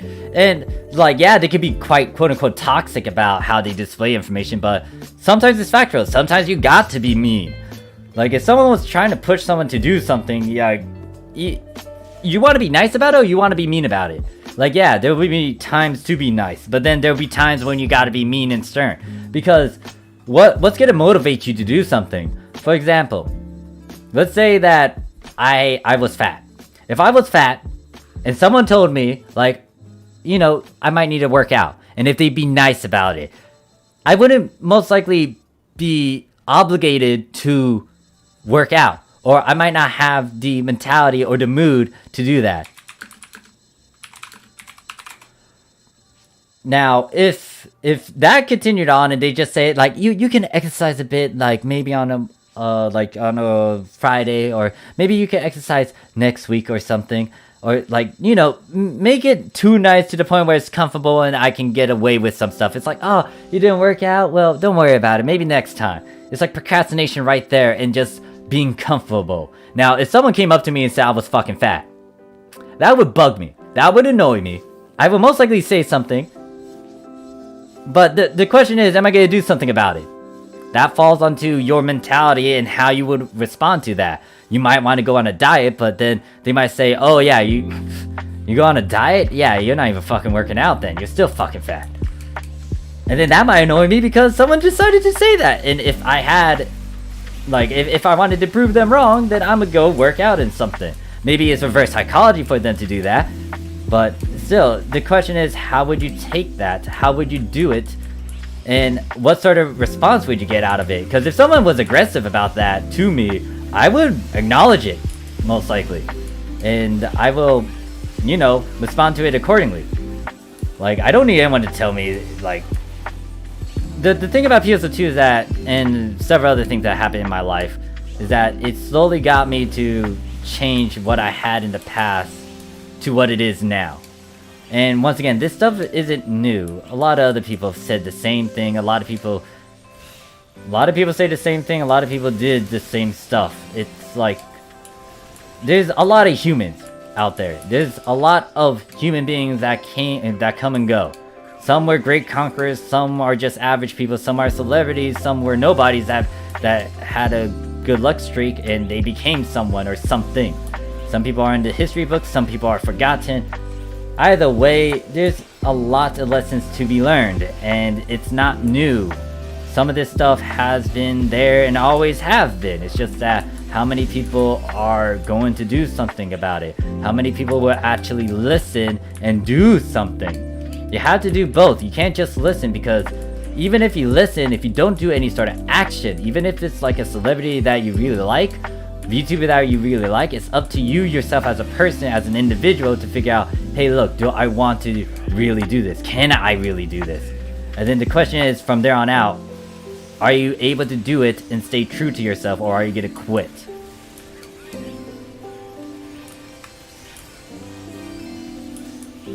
Victor says, I think those tryhard leads should be more towards people who's more 24/7 mean, or Science said that to me. Well, if you're that way 24/7 this,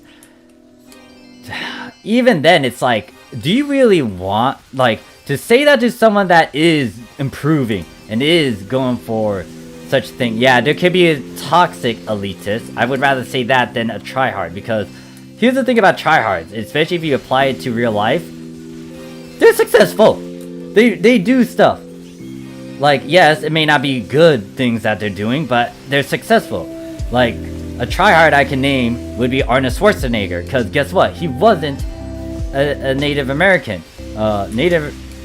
Like, by Native American, I'm talking about like a Native American citizen. He came from a different country. He came here, and he was kind of, like, he had to go. He had to go. Guess what? His goal was to be the best bodybuilder, and he strived for that. He worked his butt off. He worked almost every day. And not only that, when he wanted to become an actor, he did a lot of things in a day. He took the time to, what is it? He slept a certain amount of hours. There's 24 hours in a day. What are you doing with those 24 hours? And if you don't have enough time, then you make the fucking time. He only slept for, what, a couple hours? He worked. Even though, like, he was taking lessons, he worked. He had a job. Then after that job, he went and maybe worked out a bit. Or he went to his classes. It's like, this guy was able to do so much in one day. What are people doing in that one day? Like, yes, right now I'm just playing a video game, I'm streaming and stuff. But even then, I still do some other things off stream. I still work out. I still read. I still do my own programming stuff in video games. I do all these things. Do I tell everything? No. I don't need to tell and brag about everything. But the thing is, I do things. So, try hard, it's only in a video game, but even then it's like, is that bad? Like, the word can be viewed as a compliment, but even then, it kind of annoys me to just hear that word, especially with how people use it. It's like, oh yeah, he's a tryhard. Well, are you doing anything?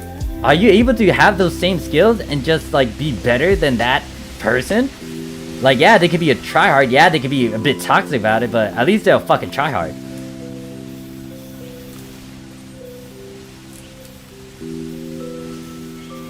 Lego says, oh hey, early today, good morning Morph, hey there. Girl's like, I used to call a tourney tard back in my Smash days, and now tourney rules are standard, but it didn't bother me. I was just trying to get better. Most of my friends were casuals. Like, here's the thing about terms. I don't like labels because that is very subjective. Like, yes, there might be a universal term, something that everyone can agree to, but even then people will still twist it into their term, their definition. And I don't like how people kind of loosely describe something because it may not be true, or it may not be in the same book. For example, saying a casual, I can say I'm a casual. I'm a casual when it comes to PSO2. And then you might be saying otherwise, saying, Morph, you do augments and affixes, you do all these crazy things. And it's like, yeah, I know I do it, but technically, I'm a casual. Like, I don't know all these different class combinations. I don't know everything about PSO2. There's some things I'm still learning about. Like, yeah, I guess you could call me an affix god, but in a sense, I'm still a casual, because it's like, I just wanted to do this. I just happened to do some research and study and figure out a way so I can relate to this easily. And even then, if people think that I had years of experience toying around with this, I didn't, because I left this game for like a good year or so, or an episode. And I just got back into it, and I just relearned everything again. And I just kind of used the basics. There's so many things that people can just label. It's like saying, oh wait, like in Star Wars term, someone could say, oh yeah, you're a Sith, or oh, you're a Jedi. It's like, why do people want to categorize? Oh, so it's easier. Because I guess people want to put labels and stuff. I mean, yeah, I put labels as well, but it's kind of true. Like, we put labels on a lot of things. It's like, oh yeah, that person is a casual. Oh wait, that person is a tryhard. Oh wait, that person is an elitist. Oh wait, that person is mediocre. Yeah, I'm gonna toy around with this most likely when I do solo content in a bit, but yeah, it's like, what is...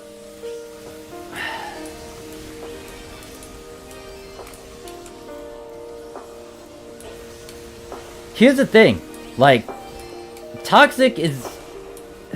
You could be a casual, you could be toxic. That's what I see sometimes. It's like, wait, you're casual, but you're saying all these things. You know, that's kind of pretty toxic.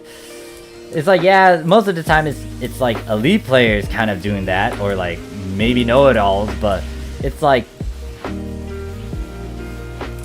it's... And how do you describe toxic? Is it because they're trying to point out some facts and then you say, oh yeah, that's toxic? You know, they're trying to correct you in your gameplay and luster, saying that you don't want to get S attack units, but then, you know, they say, oh, you're toxic for being, you know, an elitist, trying to tell me what to do. It's like, they're just trying to correct you, but factually correct you, but like, what? So many loose terms, so many things that people can easily twist into their definition and in their world. This is why humans are so complicated, and this is why I don't... This is why I kind of question my own sanity and why I'm a human. I wish I wasn't a human, but hey, I am. But that's the thing. Humans are so complicated. They're unique, complicated, and special.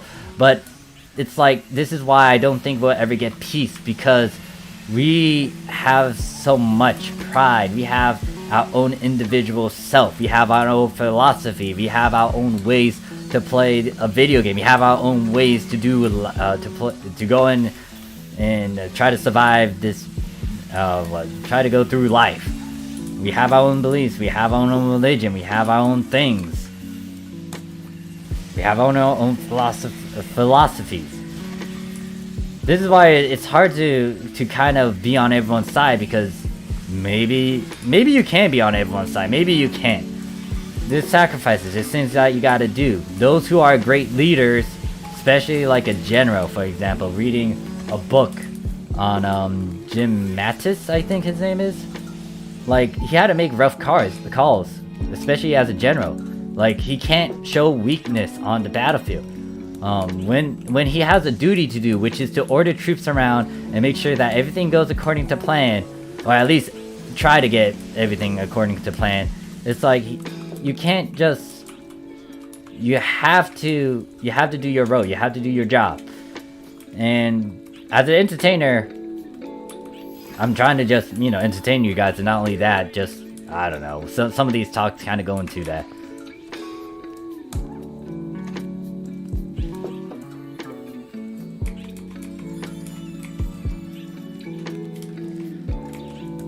It's like, when I played Japanese PSO2, we never had to slap on labels.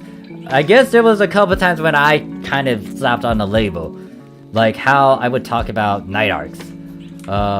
Night Arcs and some of the other teams I knew, they were definitely elite, because they had higher standards than the norm.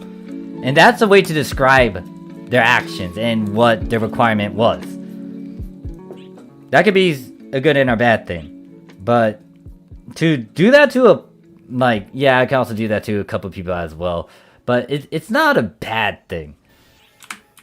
That's kind of a compliment, but once again, it kind of goes into some of that talk about that labeling stuff, especially if it's viewed in a negative way. Because everyone's in this together. Everyone's a gamer. Everyone is in this community. We're all in PSO2. Doesn't matter if you play on Japan, doesn't matter if you play on global. We're all together. It doesn't matter if you are a tryhard, it doesn't matter if you're an elitist, it doesn't matter if you're casual, we're still a community.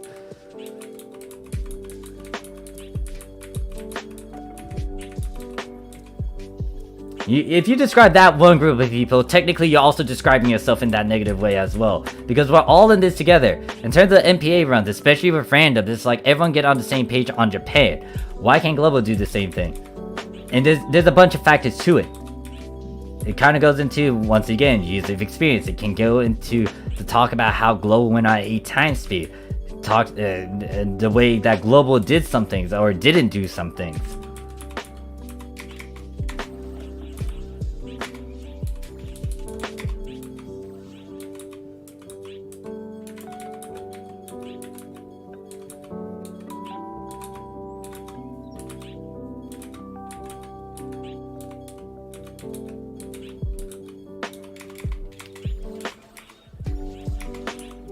Oh, I got a full inventory, huh? Trials that use gaming achievement as a way to feel superior to others are often failures in real life. The virtual achievements supersede the physical ones. It's why the success goes to the head. They aren't used to being good at things. You would have to define peace, because peace doesn't constitute everyone liking all the same things. The elitists themselves define what it is, basically anything less than what I am, pretty much. Now, I would most likely say there are some good ones that I know. I'm gonna kick you, Blue. I would say that that's more of being toxic now. It's not an elitist anymore. Well, I guess an elitist toxic person, but it's like there's good people that are elitists, and maybe they aren't really good with their vocab, or they're not good at being a bit sympathetic. They just state the facts and just say some opinions without shutting that out. And that's just being aggressive. It just depends on how you take it. It depends on what you're listening to, and it depends on how it's delivered. This is why communication is also important, because if you don't stress what you're trying to imply, some people can take it the wrong way. It's like saying, once again, like the example of, like, if I was fat and there was a nice way to say it or the mean way. If they decide to say it in the mean way, I could still just think that that's a toxic behavior right there. But is it really a toxic behavior, or are they really saying a fact in a very aggressive way, saying that I'm fat?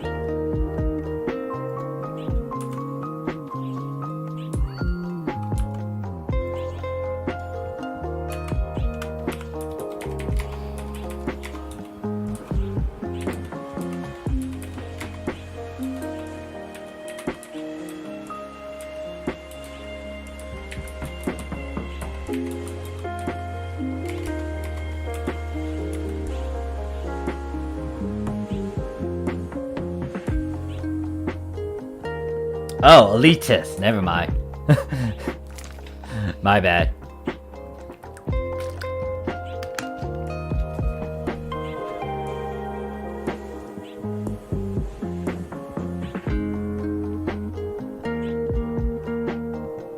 Yeah, my bad. I guess if you want to describe that word, yes.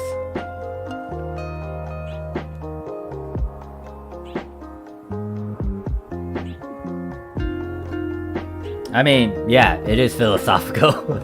It can go into a debate as well, once again, because if you have a good counter argument, then yeah. And it does kind of boil down to that. Once again, this is just after watching people, just experiencing a bunch of different communities, seeing the different approach to it. And the reason why I kind of address PSO2 as it is because, once again, this is a game that I love and hate. Especially with how things are over on Global, and how I, one, went there and experienced it, and two, like, the drastic difference is there, and it sucks. Shouldn't be a difference. And there shouldn't be a divide, too, between, like, those who are playing quote-unquote hardcore or elites versus that of, like, casuals. Like, we're all in this together. Why is there a divide? Oh wait, who the fuck subscribed to me? I apologize. Shout out to whoever subscribed to me, because I don't remember reading out your name.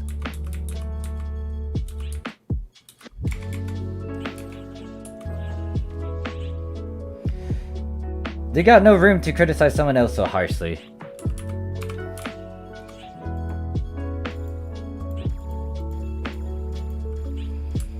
that kind of boils down to that too. It's like, how much experience do they actually have?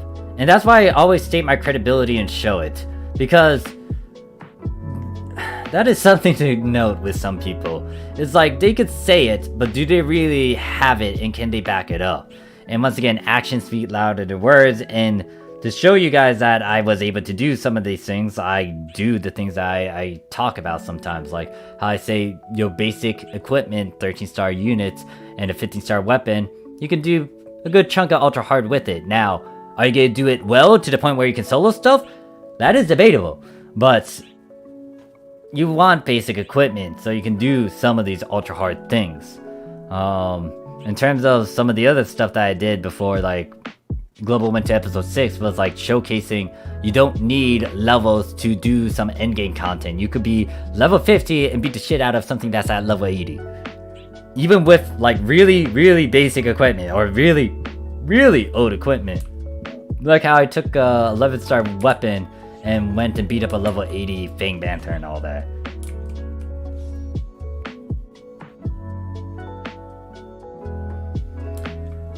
Yeah. Some people can't handle it. I guess it just ultimately falls on... Yeah, I guess it just falls onto communication, because that's another thing. Like, you need to communicate with people and make sure that they're on the same page. Sometimes it takes me a while to realize, oh, this person doesn't understand because they don't know this, this, and this. And then that kind of leads up to maybe some other question. But communication is vital. Communication is important. And this is why I stress some of the things that I said in some of my videos, saying like, hey, look, this is a spoiler. If you watch this, just be aware of that. Or like, hey, look, I'm going to say all this shit, but note that this is my opinion. Or at the start of the video, I might say, look, this is going to be mixed in with some facts and opinions. This is to establish that this is something to note, and that this is me giving my 2 cents. It's not like you have to take it literal. Oh god, no. Oh shit, I hate it when they half reps. They shouldn't do that. If you gotta go and you need to do your reps and your sits and stuff, your sets, then you got to go on through with it. The only time you gotta have it down is if you really are pushing it and you might hurt yourself, then okay, fine. Yeah, I can turn it, like, yeah, that's something, but still. Or like, how I get annoyed when people in the gym just talk loudly and not actually exercise, and just talk and bothering that one person that's trying to exercise. Or like bother me.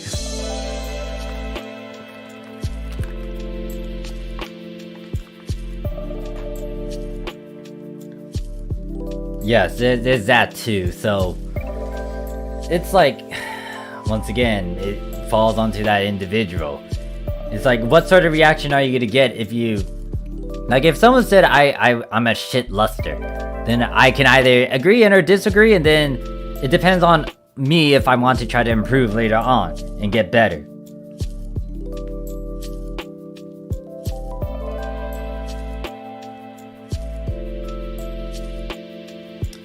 That is so hard to do, Ghost, in terms of jumping to assumptions, cause the thing about assumptions is that we kind of do that. Even though we don't want to do it, we do that. I do it sometimes, especially if I don't take a... Like, I might be able to guess and predict a good chunk of things, but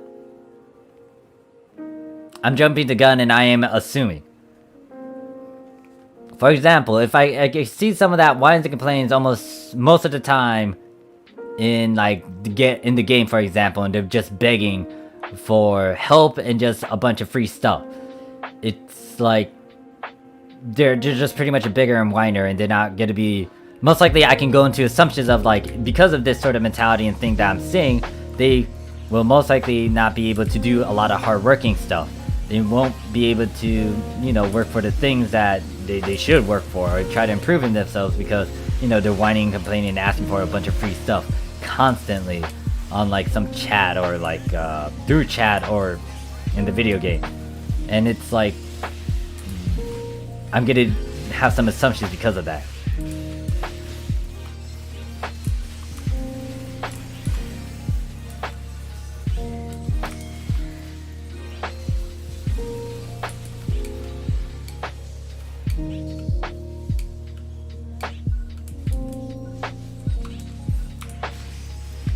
I feel like everyone kind of does that. Like, even if you don't think you're doing it, you're kind of doing it. It's because if you understand certain groups of people, once again with the labels and all that, it's going to be like, oh, they're kind of this sort of individual person. And that's kind of bad because guess what? You're kind of assuming, guessing, when you really don't know the full story. Maybe you are right because you know, educated guess because of experience and all that. But at the same time, it's like you didn't really go out of your way to give them a chance.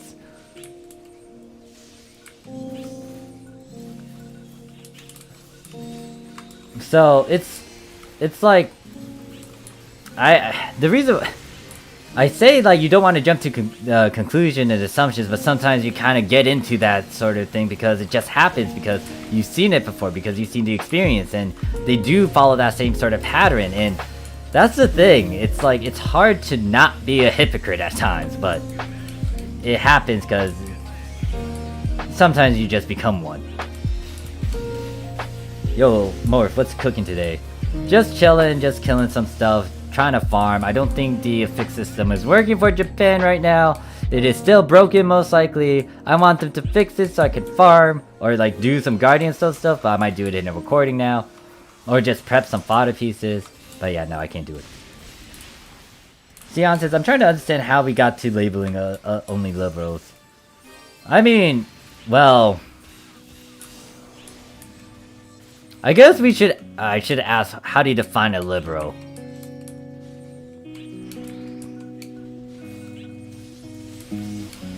Actually, better yet, I guess the question is, how do you define a liberal? Because isn't a liberal more of pushing for change and all that? Unless I got my definition wrong. That's why we have debates. Thank God we're in America. We can allow to coexist. Even then, some people would take it to the extreme because, once again, sometimes words get annoying and people don't like to listen, and it kind of goes into fights and stuff. And then I guess I also need to go back into the topic of like peace because, yeah, that is subject to however you defined it. And by peace, I mean like true peace where people don't need to go and have any sort of hatred or like, what was it? To any hatred or any way to just like do very aggressive actions. Because once again, there will be a point where talk gets annoying and people will want to try to take actions in their own hand. And when they try to do something like that, you may want to destroy the blaze even though like there's a PSE burst.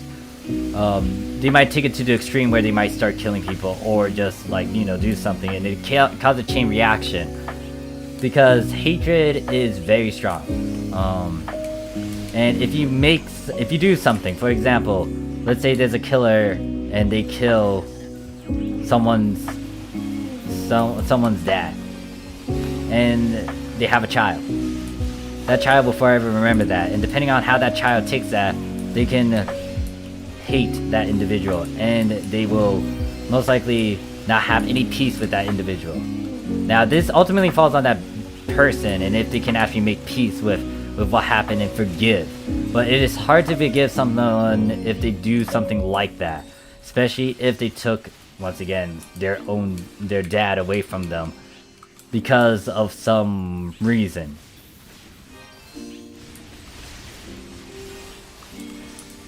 Oh, you're talking to ghosts.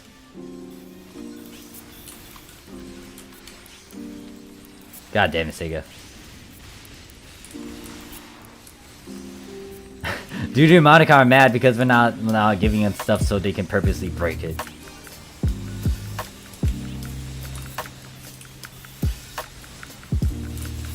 I mean, that's something to note because, once again, that's human reaction. That's us being a human. And one of the big things, especially with how one of my old pals stressed this out, is like, you gotta let go of your hate.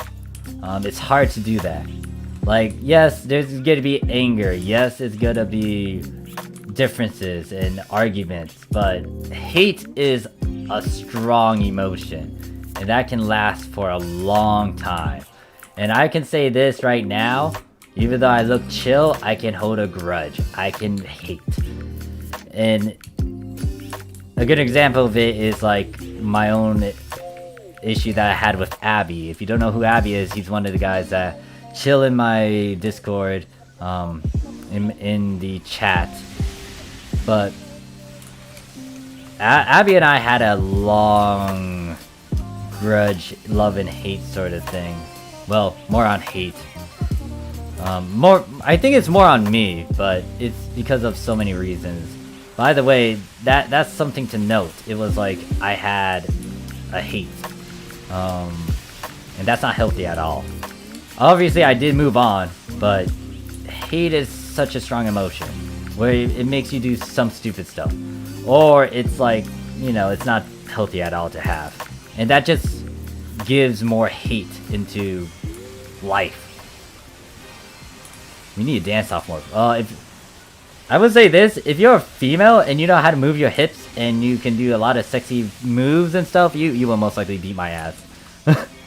Because the thing is, especially in a dance-off, sex appeal is a big thing. Like, my sister could easily beat me. Especially if we had a crowd and people had to root for someone, she would win. Yeah, well, human being, not a god.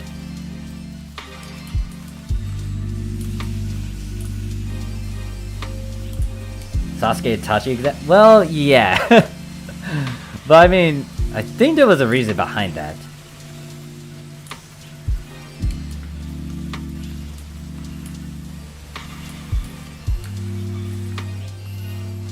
I mean, another thing too is anime kind of taught me some of these things too. I mean, you can learn anything. Well, scratch that. Depending on the media, and depending on how you take it and what lessons it does try to deliver, you can understand those certain lessons and understand how it is applied in life. And the big thing about anime is that it kind of shows me a lot of hate that you wouldn't normally think about. And it can be done. Because, once again, if I was in that sort of situation, well... that goes into very touchy stuff. I'm gonna shut up before I go and accidentally talk into that. Oh god, serious choreography? That'd be interesting. Maybe. I'm not lying about the sex appeal part though. Like, most of the time when I dance against a girl that knows how to move their hips, and they can do a lot more than the usual girl that can twerk, I would get my ass handed to me. Like my sister, for example, she would definitely win. If there was a crowd rooting and stuff, my sister could kill it because of sex appeal. If it was a serious thing though, I think I would win, especially if I start pulling out some of my power moves like breakdancing and stuff. Just depends on the song too, and if I'm actually warmed up. But yeah. Oh wait, shit. I didn't reach blue. Oops. Like, anime PSO2 people laugh the meme seeing play gun session. I look who played Luster.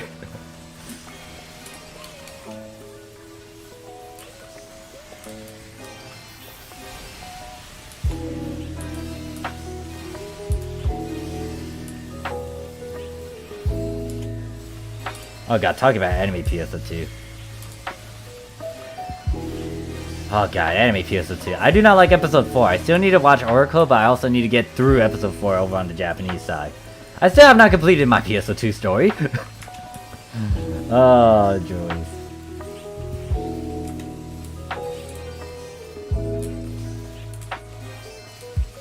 Now I want a serious dance.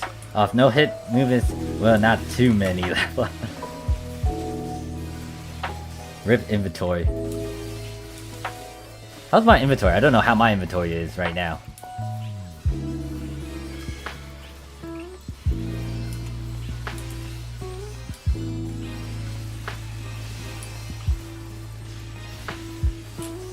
God, I can't even speak now. My brain is trying to process some stuff.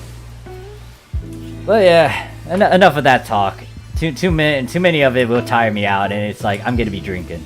Don't want to drink right now though. Still early. I am gonna be... I want the affixes to work! I want to do my affixes! I need to get rid of my junk fodder pieces! Like, come on, Sega. Why did they have to do a duplication glitch again?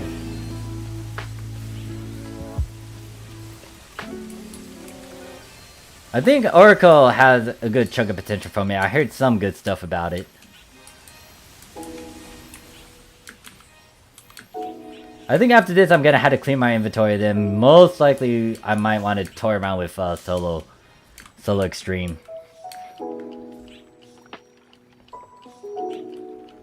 Wait, really?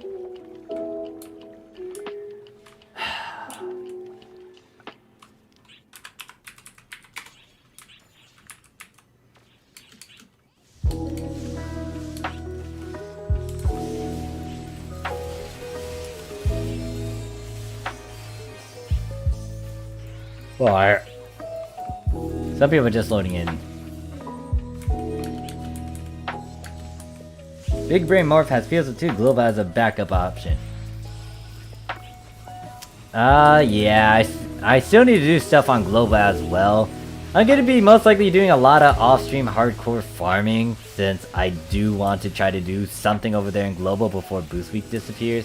For Japan, there's a lot of things I still gotta do over here as well in terms of the... Even though I could technically stop and just take a break, but...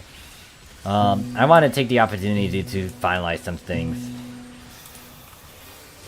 And try to empty out my storage, because that has so many items.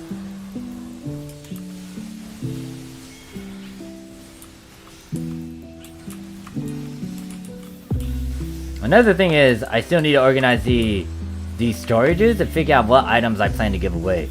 If you are playing on the Japanese PSO2, and if you're on Ship 2, and you met me in game and, you know, chat with me, party up with me, I am going to be giving a giveaway, doing a giveaway over here in Japan. The items might range from like a few couple millions or to stupid numbers like 200 mil or something. Yeah, some people are putting stuff in storage. I mean, I stand around sometimes to do it. Granted that it's hard to do it when, like, every time you try to put something in there, it's like, oh wait, no, what was it? Well, like, you get another item in your inventory and you can't put away your stuff. Like right now, like if I try to do it... Oh fuck, that storage is full. That storage is full. Oh fuck. Where is this stuff going to? Oh fuck. I'm gonna get that red tech soon. Yes, item giveaway. However, Beef, sadly you cannot participate in it. Because I known you, Beef, in B13 and B7.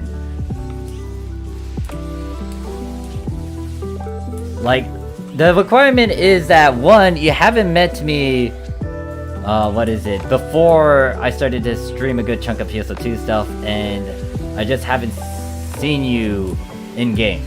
So, the ones who are qualified right now would be CY, CY, Hakimi, Ghost, who else? Two guys, what is it, Os, Yuki, John that came over here from Global. Who else joined in that party? Was Terrafrost.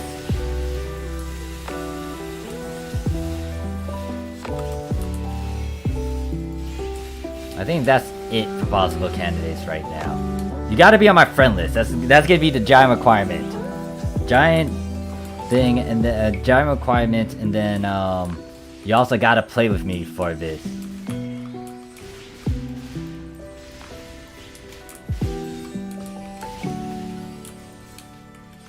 Swimming Pools by Kendrick Lamar. That'd be an interesting one. After watching Oracle, I realized that PSO2 is a pretty dark story. Then I go back to the game and witnessing people do silly stuff. Yeah, PSO2 story... I mean, thinking about it, if I were to be in this world, I wouldn't want to be in this world. The world that I want to be in would be anything harem related. I would not want to purposely get myself into some sort of video game thing, because it's like, most video games have a very grim story. And if I was in that video game, I wouldn't want to be in said video game, unless it's like something really dumb like Monster stuff. then that one I might be okay with. I'm sorry, excuse me. It's okay, giveaway. I look from you your love and affection during that time. Play with dad. We gotta throw. Wait, what? What? We can throw balls at each other? Maybe, I don't know. Meryl says, if all storage is full, it goes to temp storage. You have 30, and if it gets full, inside our rewrite, the most old is deleted new. Yeah.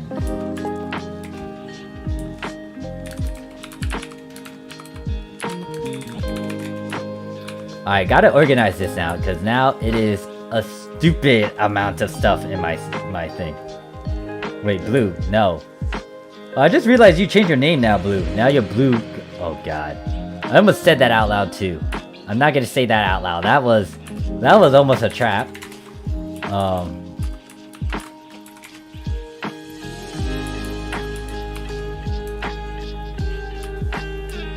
Oh yeah, it's almost CDP2. Fuck. Why?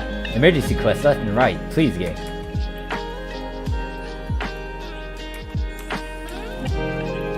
Play ball at the shop area. Beef's like, say, have you started on Monica or on Monster Hunter Rise? I'm still sitting on that one. There's a lot of other games I still plan to do. A lot of my pals want me to get Killing Floor 2. Might start doing that soon. Granted that I get rid of a bunch of the videos that I've been recording.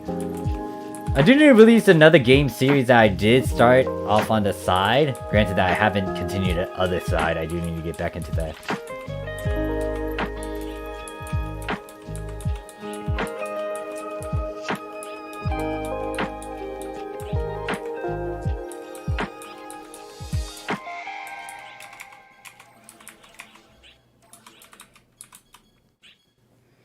Oh dang, thank you, Will, for joining the Morph Gang.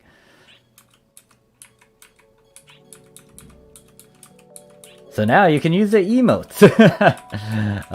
There's small little other perks as well. Especially some of the videos that are locked behind membership, but it's nothing big. It's like raw footage of some stuff that I'm working on.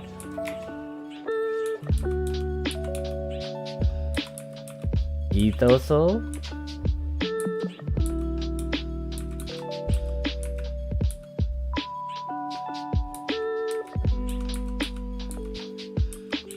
Maybe I should. So the other thing I need to work on is actually customizing the this stream, because I want to add more stuff to it, like make it a bit more professional, quote unquote.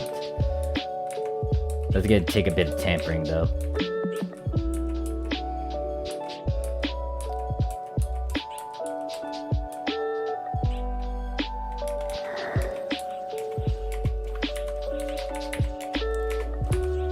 Like, have like a text that says like, hey look, this was the last subscriber, this was the last dono, and all that jazz. And maybe make the chat box a bit clearer to view. If you do, let's play together. Orc says, oh well, getting ready for TDP. Same here. Sion says, is it too late for me to join you on PSO2 more? It's not too late to join. Wait, what do you mean to join? To join in the event thing? Or to join in the, You mean for the giveaway thing? Once again, the thing is, the requirement is for you to be in it. 1, you gotta play with me a bit. 2, you gotta be on my friend list.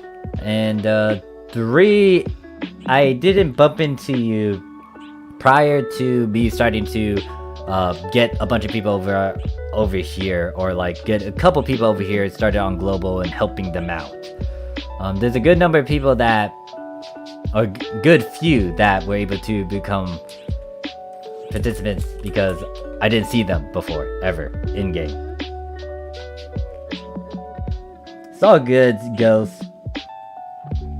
Vic says, oh wait, a harem of cars probably ain't be as cool as the usual harem of cars.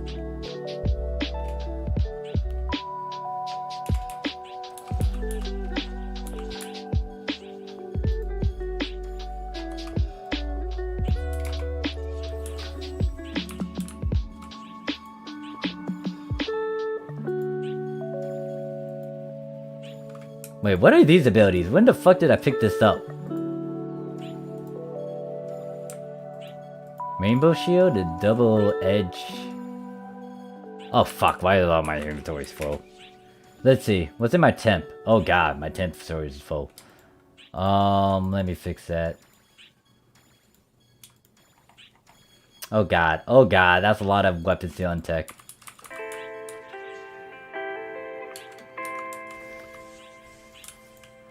Like, look at how much I'm getting, Jesus. All these different currencies are nice. Rip Buster Quest. Rip in terms of feature quest as well.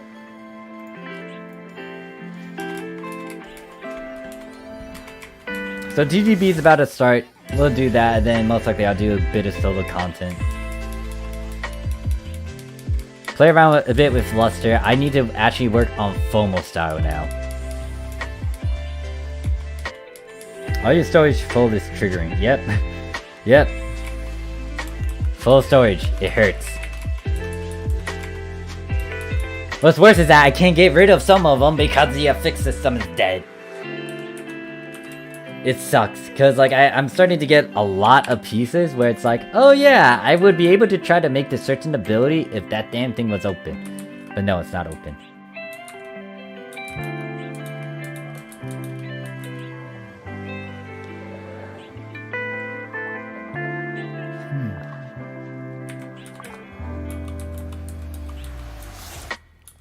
So also, if you're playing on the Japanese PSO2, you might be able to use this to your advantage, especially if you farm soul and factor receptors.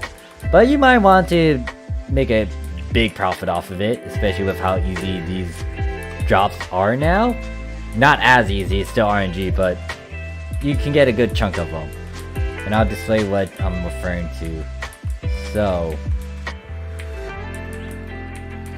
because once again, when it comes to receptors over here in Japan, you had to get them through PSO2 ES, and that means you need to farm a good chunk over there and level up that certain thing. Note that even though your character is like level 100 over in the Japanese PSO2 game, PSO2 ES is different with their classes, and you gotta level it all up all over again.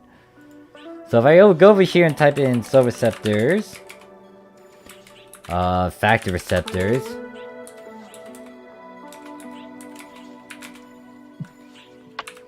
Okay, that was for a weapon. Let me show you a unit. Unit pieces are expensive. Well, that's a 3-slot. 3-slot seems cheap, but if I show you a 4-slot, you will realize that these things are going for roughly around 10 mil. 10 mil for one of these. And then guess what? Something like this. It's 12 mil.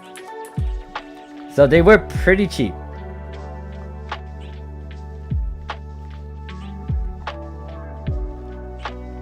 Wait a second, Sion, don't you have a Japanese PSO2 account? Or are you on a different ship?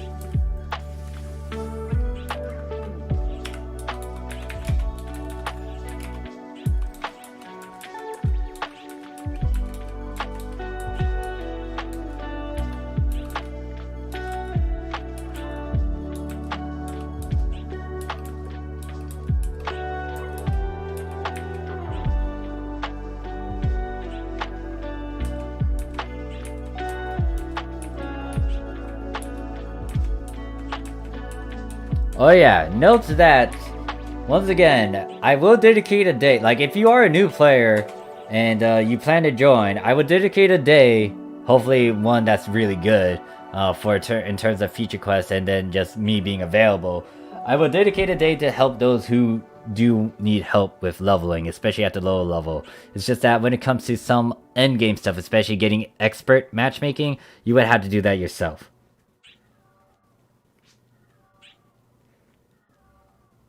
Oh, okay, so, what is it? Oh, there's beef. If you want to join, you could come over here in B15. What is it? I'll party up with you.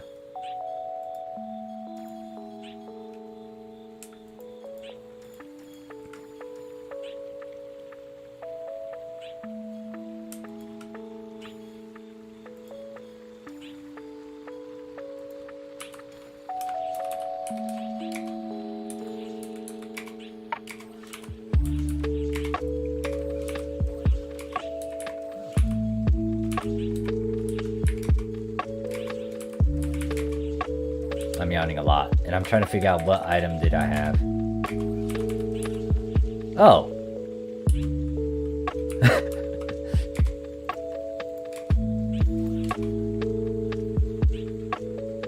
I think that's you, Sion? Wait, why is Beef sending me a party request? No, you join my party quick.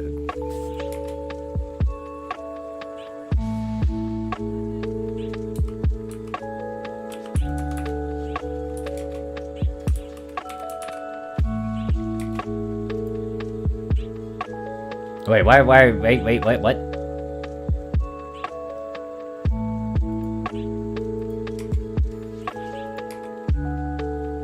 What the fuck? Why is everyone surrounded? I guess I can open up a private NPA if you guys want. There, I'm gonna choke you.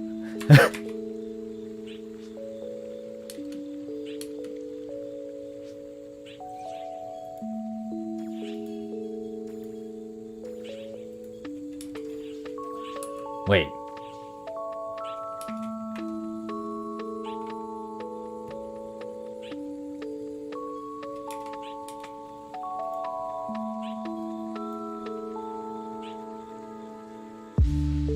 Alright, yeah, it looks like I'm gonna open up a private MPA. So what I'm gonna do is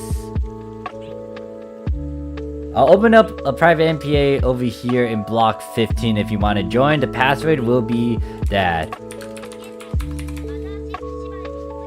So the password is dad.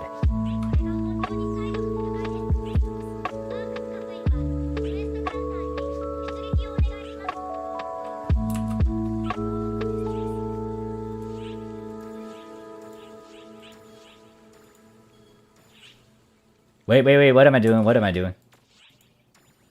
Okay, there we go. Dad. So it is up. Hey there, Hensy, how you doing? So if anyone wants to join, it is up. I'll give it a couple minutes. We could most likely... we could X-Man this, depending on how many people we got. It is possible to do with 8 peeps if everyone is well geared. Shouldn't be that hard.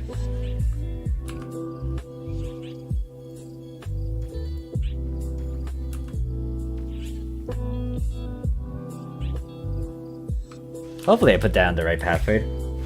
Let me make sure. Yeah, so password is dad. We're in B15. Oh wait, who left? Is it Blue? Oh wait, it's the other person. Ah, it's all good.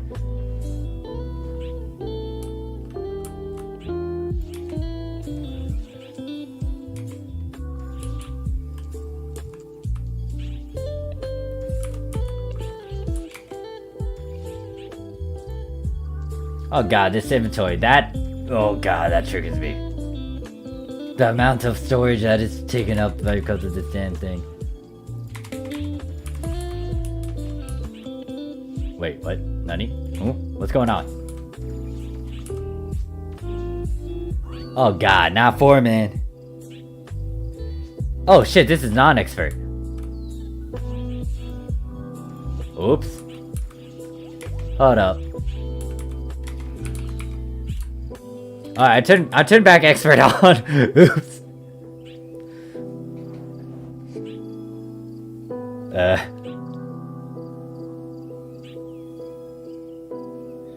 Yeah, come.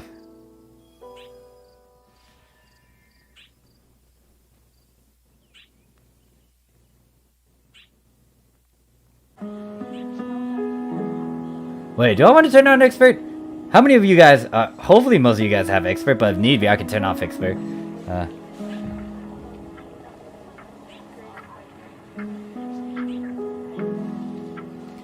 Alright, we got 6 peeps.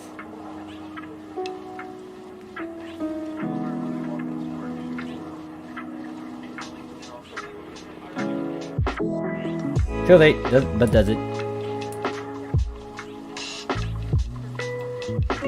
I'll just have that off, I guess. I don't know. Doesn't matter. Since this is private, it's like...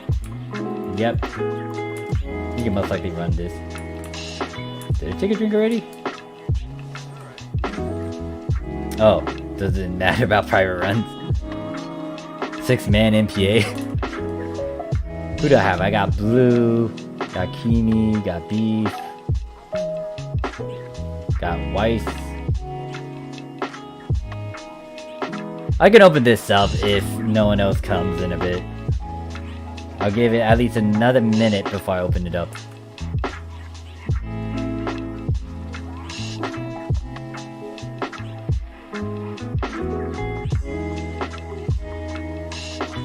Can't find me.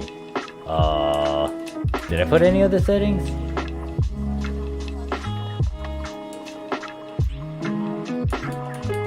I should be in 15 unless you're not in 15 anymore.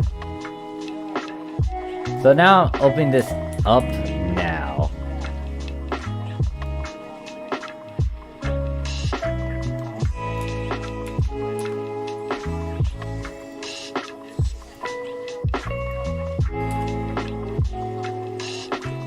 I can't join you. Nani? I didn't put any sort of settings unless I turned on the expert and now it's messing up and stuff. Oh, you might want to... So, this is non-expert, so you might want to turn that off. Oh, you're gonna have to join as a separate party. Because I got a full party. Pump the muscles.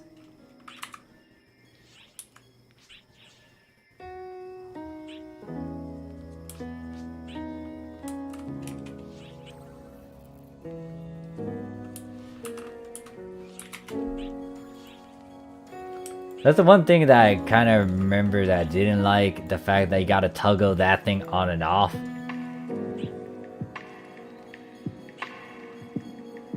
Huh. Question is, are we able to get a full party? If not, then we will most likely be able to beat it up with a few peeps. It's possible to do that.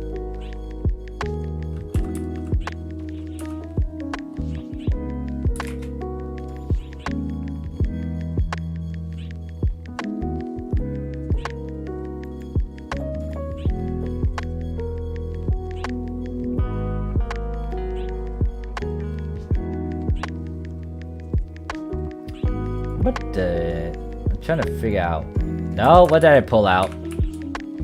Pulled out something that I wasn't a big fan of. Ah, shit. Was it this thing? No, I pulled that out for a reason. I don't remember what I pulled out. What the fuck did I pull out?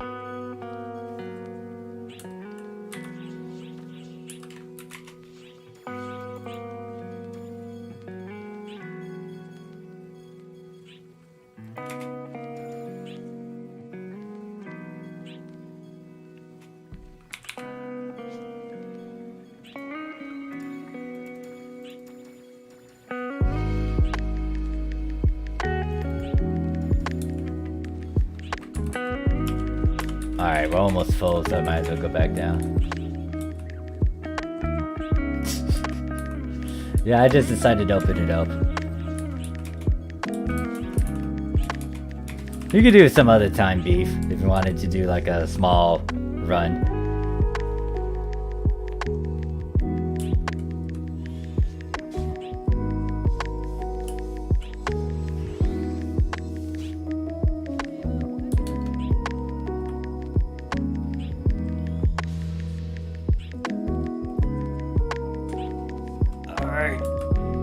Is everyone down here? Let's see. 4, 4, 3. Who are we missing? Unless I can't count.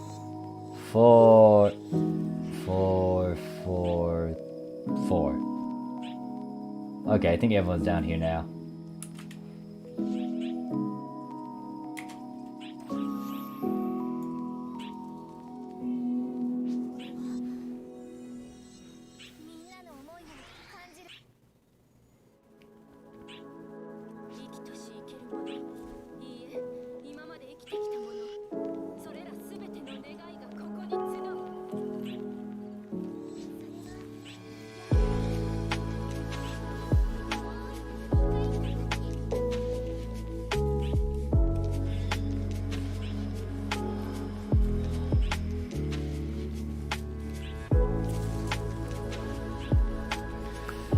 Oh god. Oh, I love how there's like chill music while we're fighting against this eyeball guy.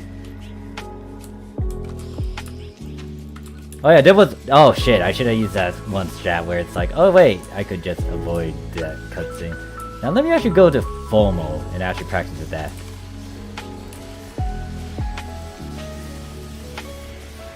Of course, I get frozen. Maybe I shouldn't lock on, because that was making my camera go around the place.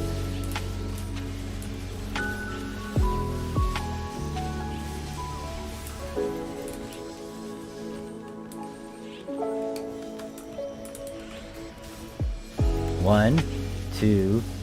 Nope. Nope. Fuck. I can't see because of the text. Why is that text still popping up? I cannot see my own luster gauge. I don't know if I got a full set of, This is dumb. I can't tell. I really can't tell because of that stupid text.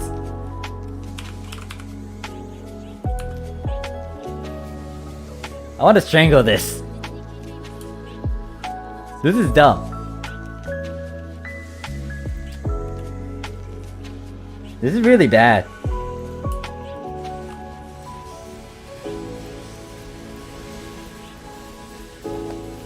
This is really bad. I can't see anything.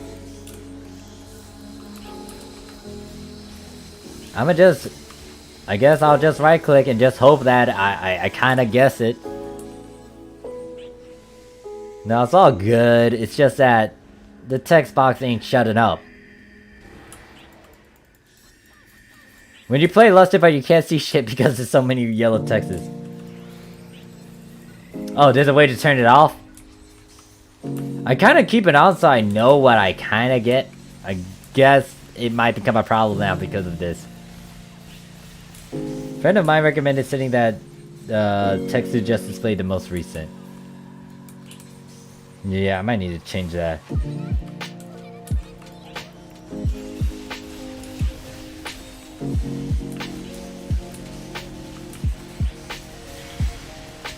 I'm just scratching my head now. That is a lot of text. Wait, who died? Oh.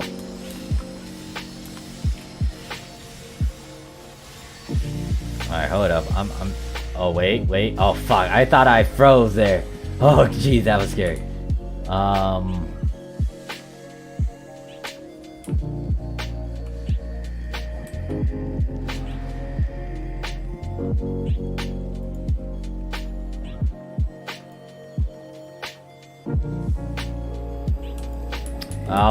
I'll look through that later. Uh-oh.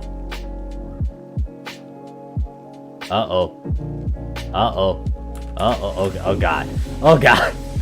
It froze. It froze. Wait, shit.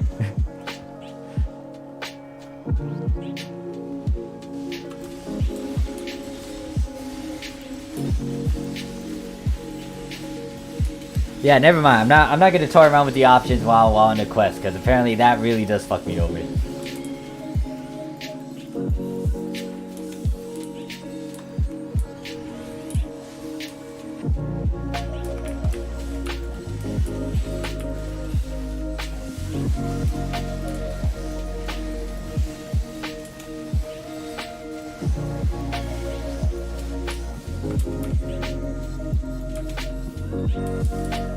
He might fire his second laser since this is taking a while.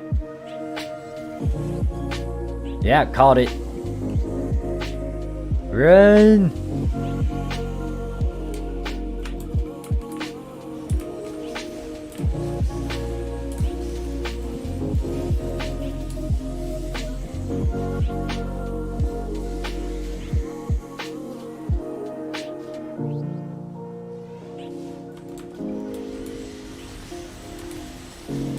Oh, he mad.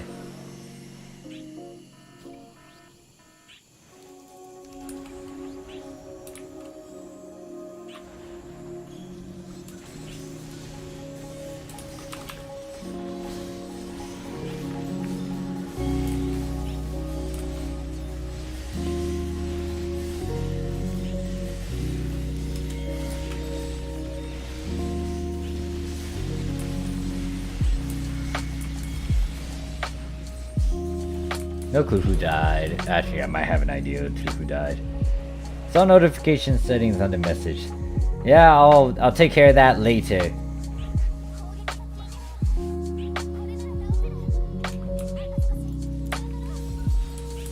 Yeah, I'll do that later, because if I open up the settings now, there's a chance that I might disconnect or freeze up.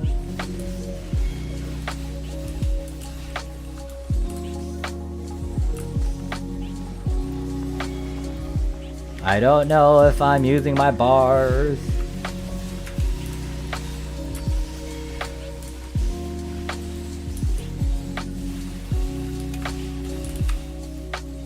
Ooh.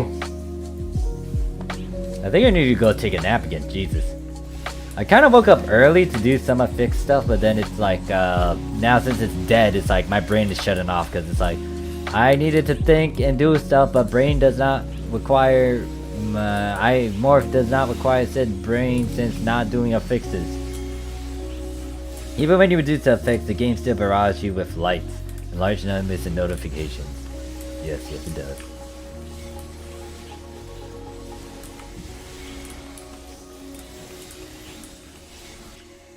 I'm guessing the title is clickbait, but it is literally broken, as in it is destroyed over here in Japan, not in global.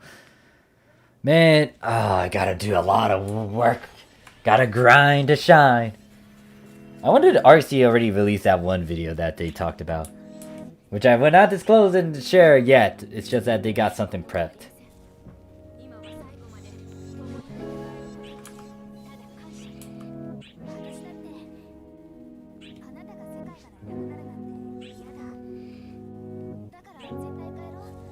Rusha Eva Scream? What? No. I'm not doing no Eva Scream. What the heck are you trying to get me to do?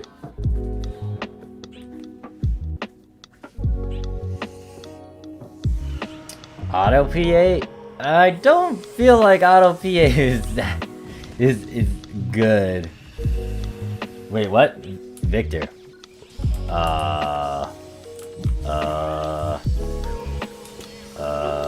I don't know what to say about that, Victor.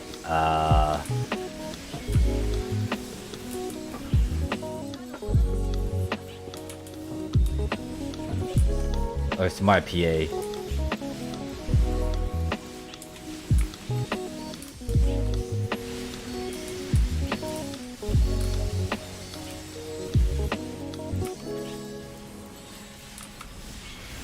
Hold up, I cannot tell still. It's always like that because I can't see shit. Because of these notice boxes I would want to destroy. Actually, let me evade you. There we go, hit.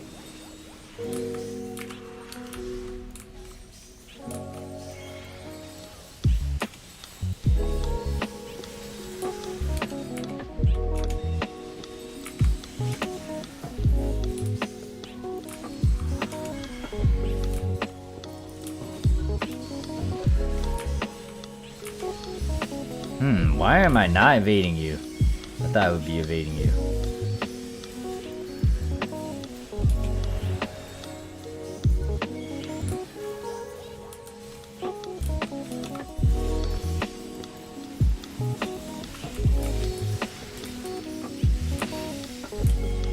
I'll just talk from earlier in the Friday Morph's brain. Someone cast guns in.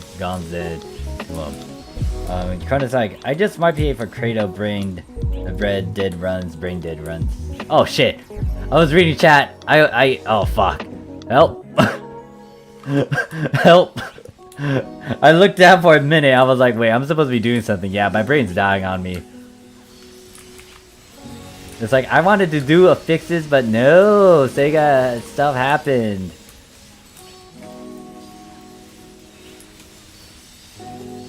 Okay, there we go. You could always improve, Victor. You don't... Like, it takes a while to get used to all these different photon actions for Luster. So... It takes a while to get used to, this stuff. Oh, that's a lot of people dead.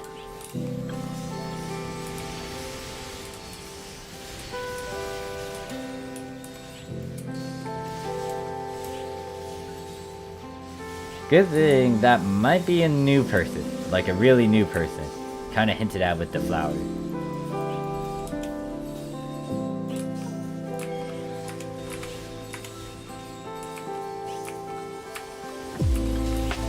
I'm trying to evade that, but I can't. Okay, that person needs to avoid going close to Sedan.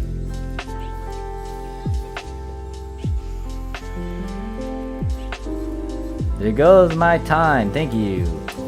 Sedan, I greatly appreciate it. No, I do not.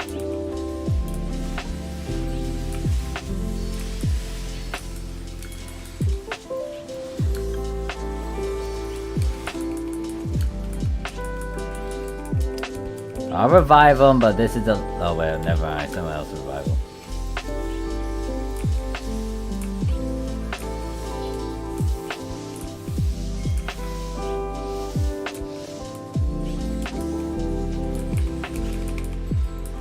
I was trying to get through that and do some invisibility frames, but... Or, like, block it. I need to go back to Luster. Actually, I feel like because I'm not listening to the actual audio, this is kind of getting me. And that person died again.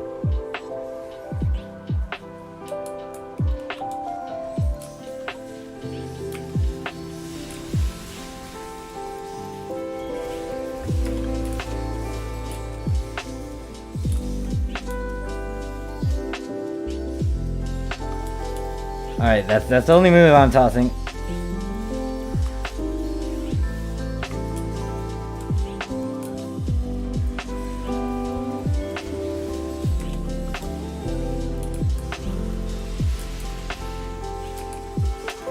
Yeah, so after the...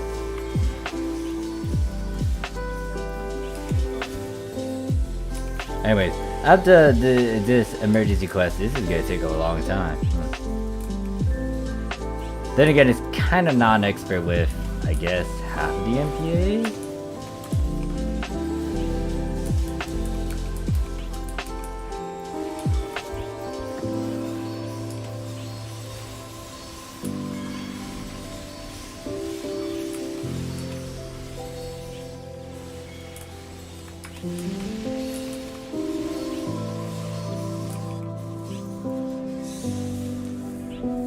Omega says, fuck, I started playing FGO again after 3 years. Hey there, Oz, how you doing? Hello, Chad and Morph. I kind of pick up FGO every now and then. I got back into it recently, trying to pull for Kiara, but then, yeah, I didn't pull her. So I'm like, yeah. Now, I could try to well for her, but at the same time, I don't want to, because FGO was the one game that was notorious for really getting me. Especially since I MP5 Nero. Summon Nero. Who's there in the lava? I don't have any moons. Well, I have one, but I'm saving it for the end.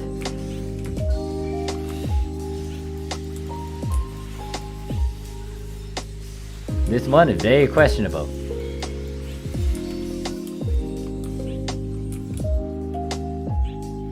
Gotcha hair, I hate 108. Oh, your level. Your master level. I don't remember mine.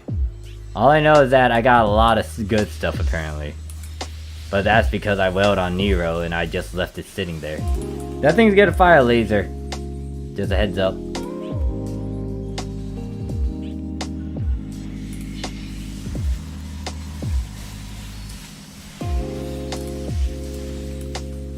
Nero's cool. Well, I don't know why. Brain was like, oh, I got an MP3'd. I should go and push and get her to MP5 because, you know, if I was able to use these currencies to just, get to MP5, I mean, if I just use the free stuff to get to MP3, it shouldn't be hard to kind of well a bit to get to, what the fuck? It's not that hard for me to MP5 that with a bit of money and try to will and get her to MP5. Nah, I regret that because it did take a long time for me to get it to MP5.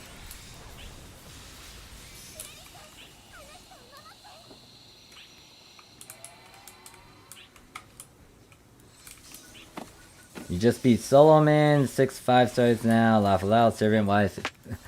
I almost said that thing, but I'm not gonna say it because I ain't no cute girl. It would be a disgrace for me to try to attempt that same sound effect.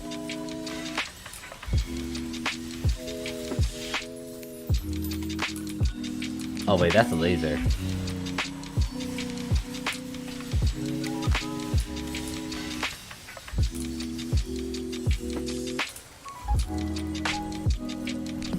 Hey, Omega, I don't need you to say that. Because I'm aware of how it is. But at the same time, it's like, I got a farmer that's maxed out, so whatever. Once again, kind of a mistake, but I did it. Don't care. I should have done it for someone else that would actually be definitely worth it. But I did it for Nero, because I was like, oh, I think I should be able to work with this.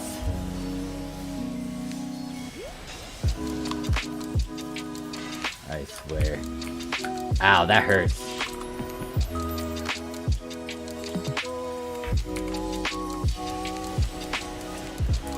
Oh, I should be using Lusted Time. Oops. I am very relaxed right now. I think I need to go take a nap. I guess she is.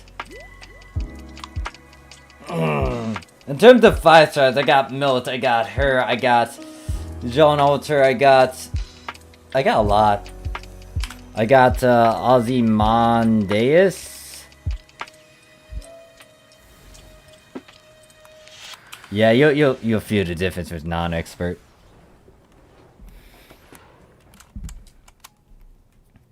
I think it's because of the chill music that I've been listening to, where it's like, oh yeah, this is definitely like this is getting me all like too relaxed.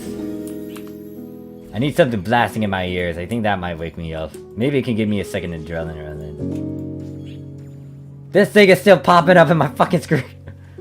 Oh wait, no. It's pretty recent. Never mind.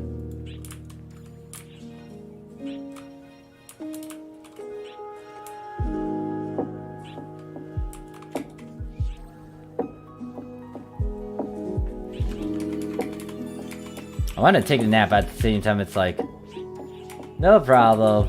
Glad you guys were able to join, even though it was kind of questionable. But it's all good, as long as we all have fun.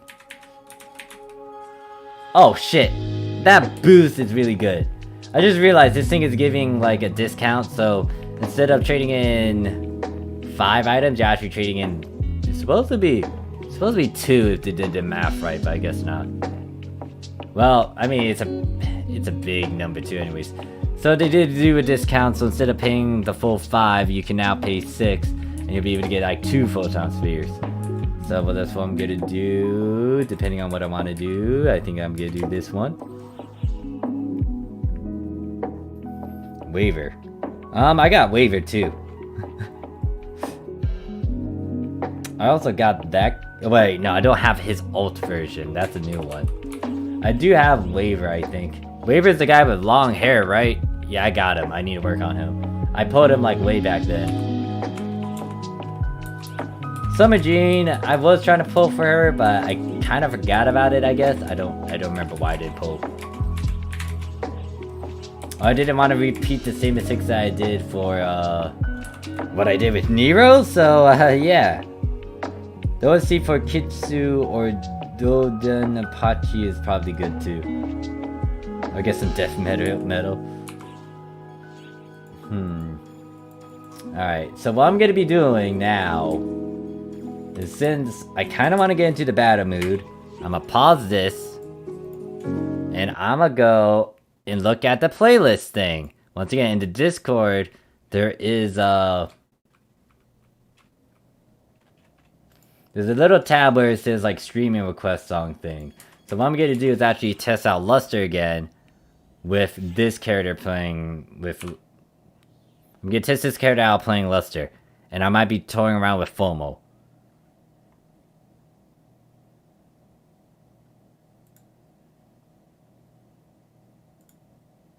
So the next song request was from Para, and it's from God Eater OST. Actually no, hold up. Undertale. Oh, it's from Cammy. Now, Undertale, I got a feeling that this might get me in trouble. Because this Undertale Megavonia, that might have some copyright issues.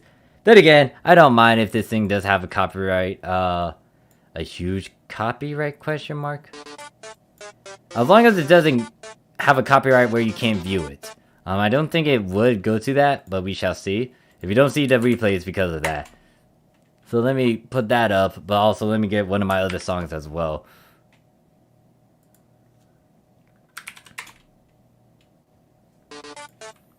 But that's going to be when I go into combat. So what I'm going to be doing, once again, is... I'm going to go into combat. The first one's going to be very simple, because that's against Rock Bear. So, I'm just going to have a chill song play while I fight against them.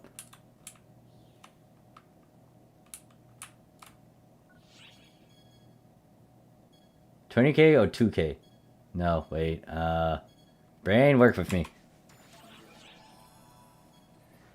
Once again, if you do want to put a song request, make sure to do it in the Discord. It should be... If you also look in the description, there's a Discord link. It's it's in the text channels. It's at the very end, streaming song requests. When I go into combat, note that it has to be hype. I cannot have just chill music. I need it to be upbeat. And I see something that Dave recommended down there. So I'm going to still go through this list. I will delete the ones that I've already played, and you guys can put in some stuff. Note that depending on the song that you request, I will most likely play it, but depending on if it has a huge copyright to the point where you can't view it because you're in this certain country, then that might happen as well. Oh god, no. Oh wait, I need to talk to Blue about that. Damn it, I keep on forgetting to I'm gonna have to talk to Blue about that thing. The fact that I gotta listen to some of those songs. So what I'm gonna do first is play one of my songs. Because with Rock Bear, it should be easy. I say should be, but I don't know. And it's the first time trying to outluster on the Japanese side. Now, I do have some endgame stuff, so it shouldn't be as hard, but we shall see. So, let me go over here, let me play this. I'm gonna put this on repeat. And I'm gonna mute myself.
Alright, so I'm going to be moving to the next song now, which is the Undertale Megavonia one, where I fight against, I didn't complete the requirement, so I'm fighting against regular Elder Hunar and, what's his face, loser. Anyways.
It's kind of sad that, like, this isn't that bad to do anymore with the equipment that I got.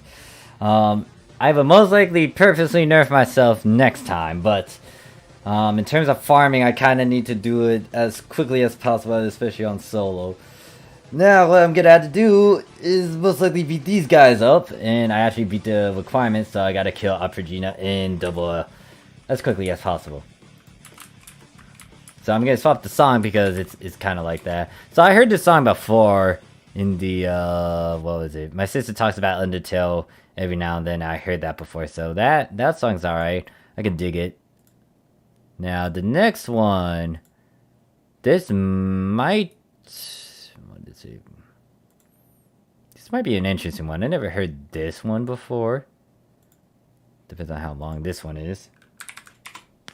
Does anyone know by any chance when the emergency maintenance will start? Wait, there's an emergency maintenance, Nani? What the hell? What?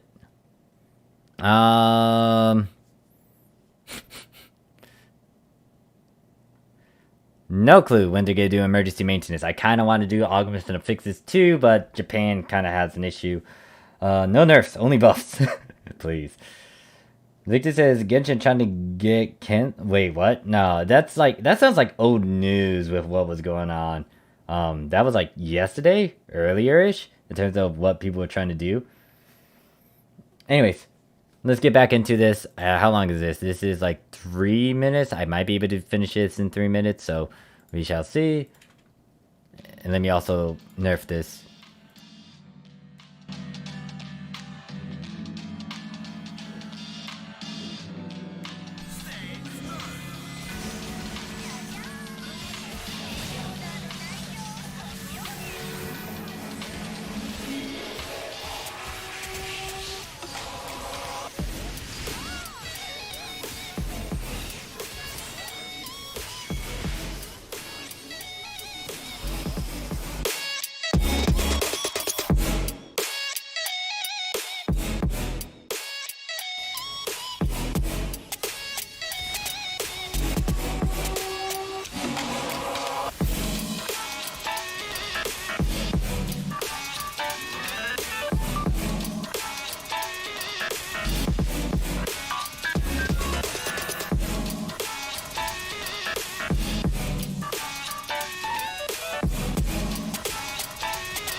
Very sloppy. I'm not happy with that sort of fucking performance of mine. 1, took a while. 2, I wasn't really on my A game, because that means I'm really not here. I might need to go take a bit of rest. But yeah, that wasn't good. A lot of hiccups, a lot of steps-ups there. In terms of doing FOMO, I still really need to practice with that and understand how to do some things. I might need to get Rookie to help me.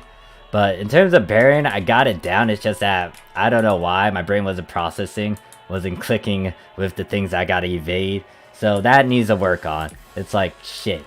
That was bad. Like my performance with low grade shit was a lot better than me using this high end stuff. So yeah, yep. I'm not happy. It is what it is, but you know, practice makes perfect, so I'm gonna have to work on that a bit more. Most likely I'll do that off stream, but for now, my mind is just derping. So I'm gonna most likely end the stream here. Yeah, yeah, nah. Like, that performance with the best equipment and stuff, it wasn't that great, so. I was also supposed to switch the music out, cause, yeah, I was just supposed to switch it out because that was the another fight, and I accidentally left the song as it is, and then I also started it up where it's like, ah, shoot. So I'm gonna do this again next time when I do Extreme Quest, where I kind of get into mood and then try to do this. I might do some challenges on my end to make it a bit challenging. What I might end up doing is getting a Novo gun slash and practice with Luster a bit more, especially with the Novo units. Yeah. Like, this is like where self-improvement will kind of kick in, where it's like, if you really want to work on things, like, you gotta be harsh on yourself, and that's what I'm harsh about, because it's like, I know I could do better, because, especially when I did my challenge, you guys saw, especially on the global side, that I was able to do, like, these evades and dodge, but apparently with this one, even with the best equipment, I got hit so many times. If my equipment wasn't that tanky, and it didn't have the stats that I had, I would be taking a lot of damage from that. But once again, yeah, it's just me criticizing myself and just trying to push for improvement. While Day is doing a bunch of stuff and decided to do that. But anyways, that is it. I might stream again tonight. No promises, because it depends on what I'm doing as well. Hopefully to fix the affix system, because I really want to fix. Because there's a lot of fodder that I got to get rid of. But anyways, that is it. I will be going on Global every now and then too, within this week. But I'll see you guys in the next one. Peace. Also, best way to know when I'm streaming, Discord. If you want to join the Discord, description in the description, there's a link to it. But anyways, that is it. I'll see you guys around. Peace. And I'm also hungry, I think.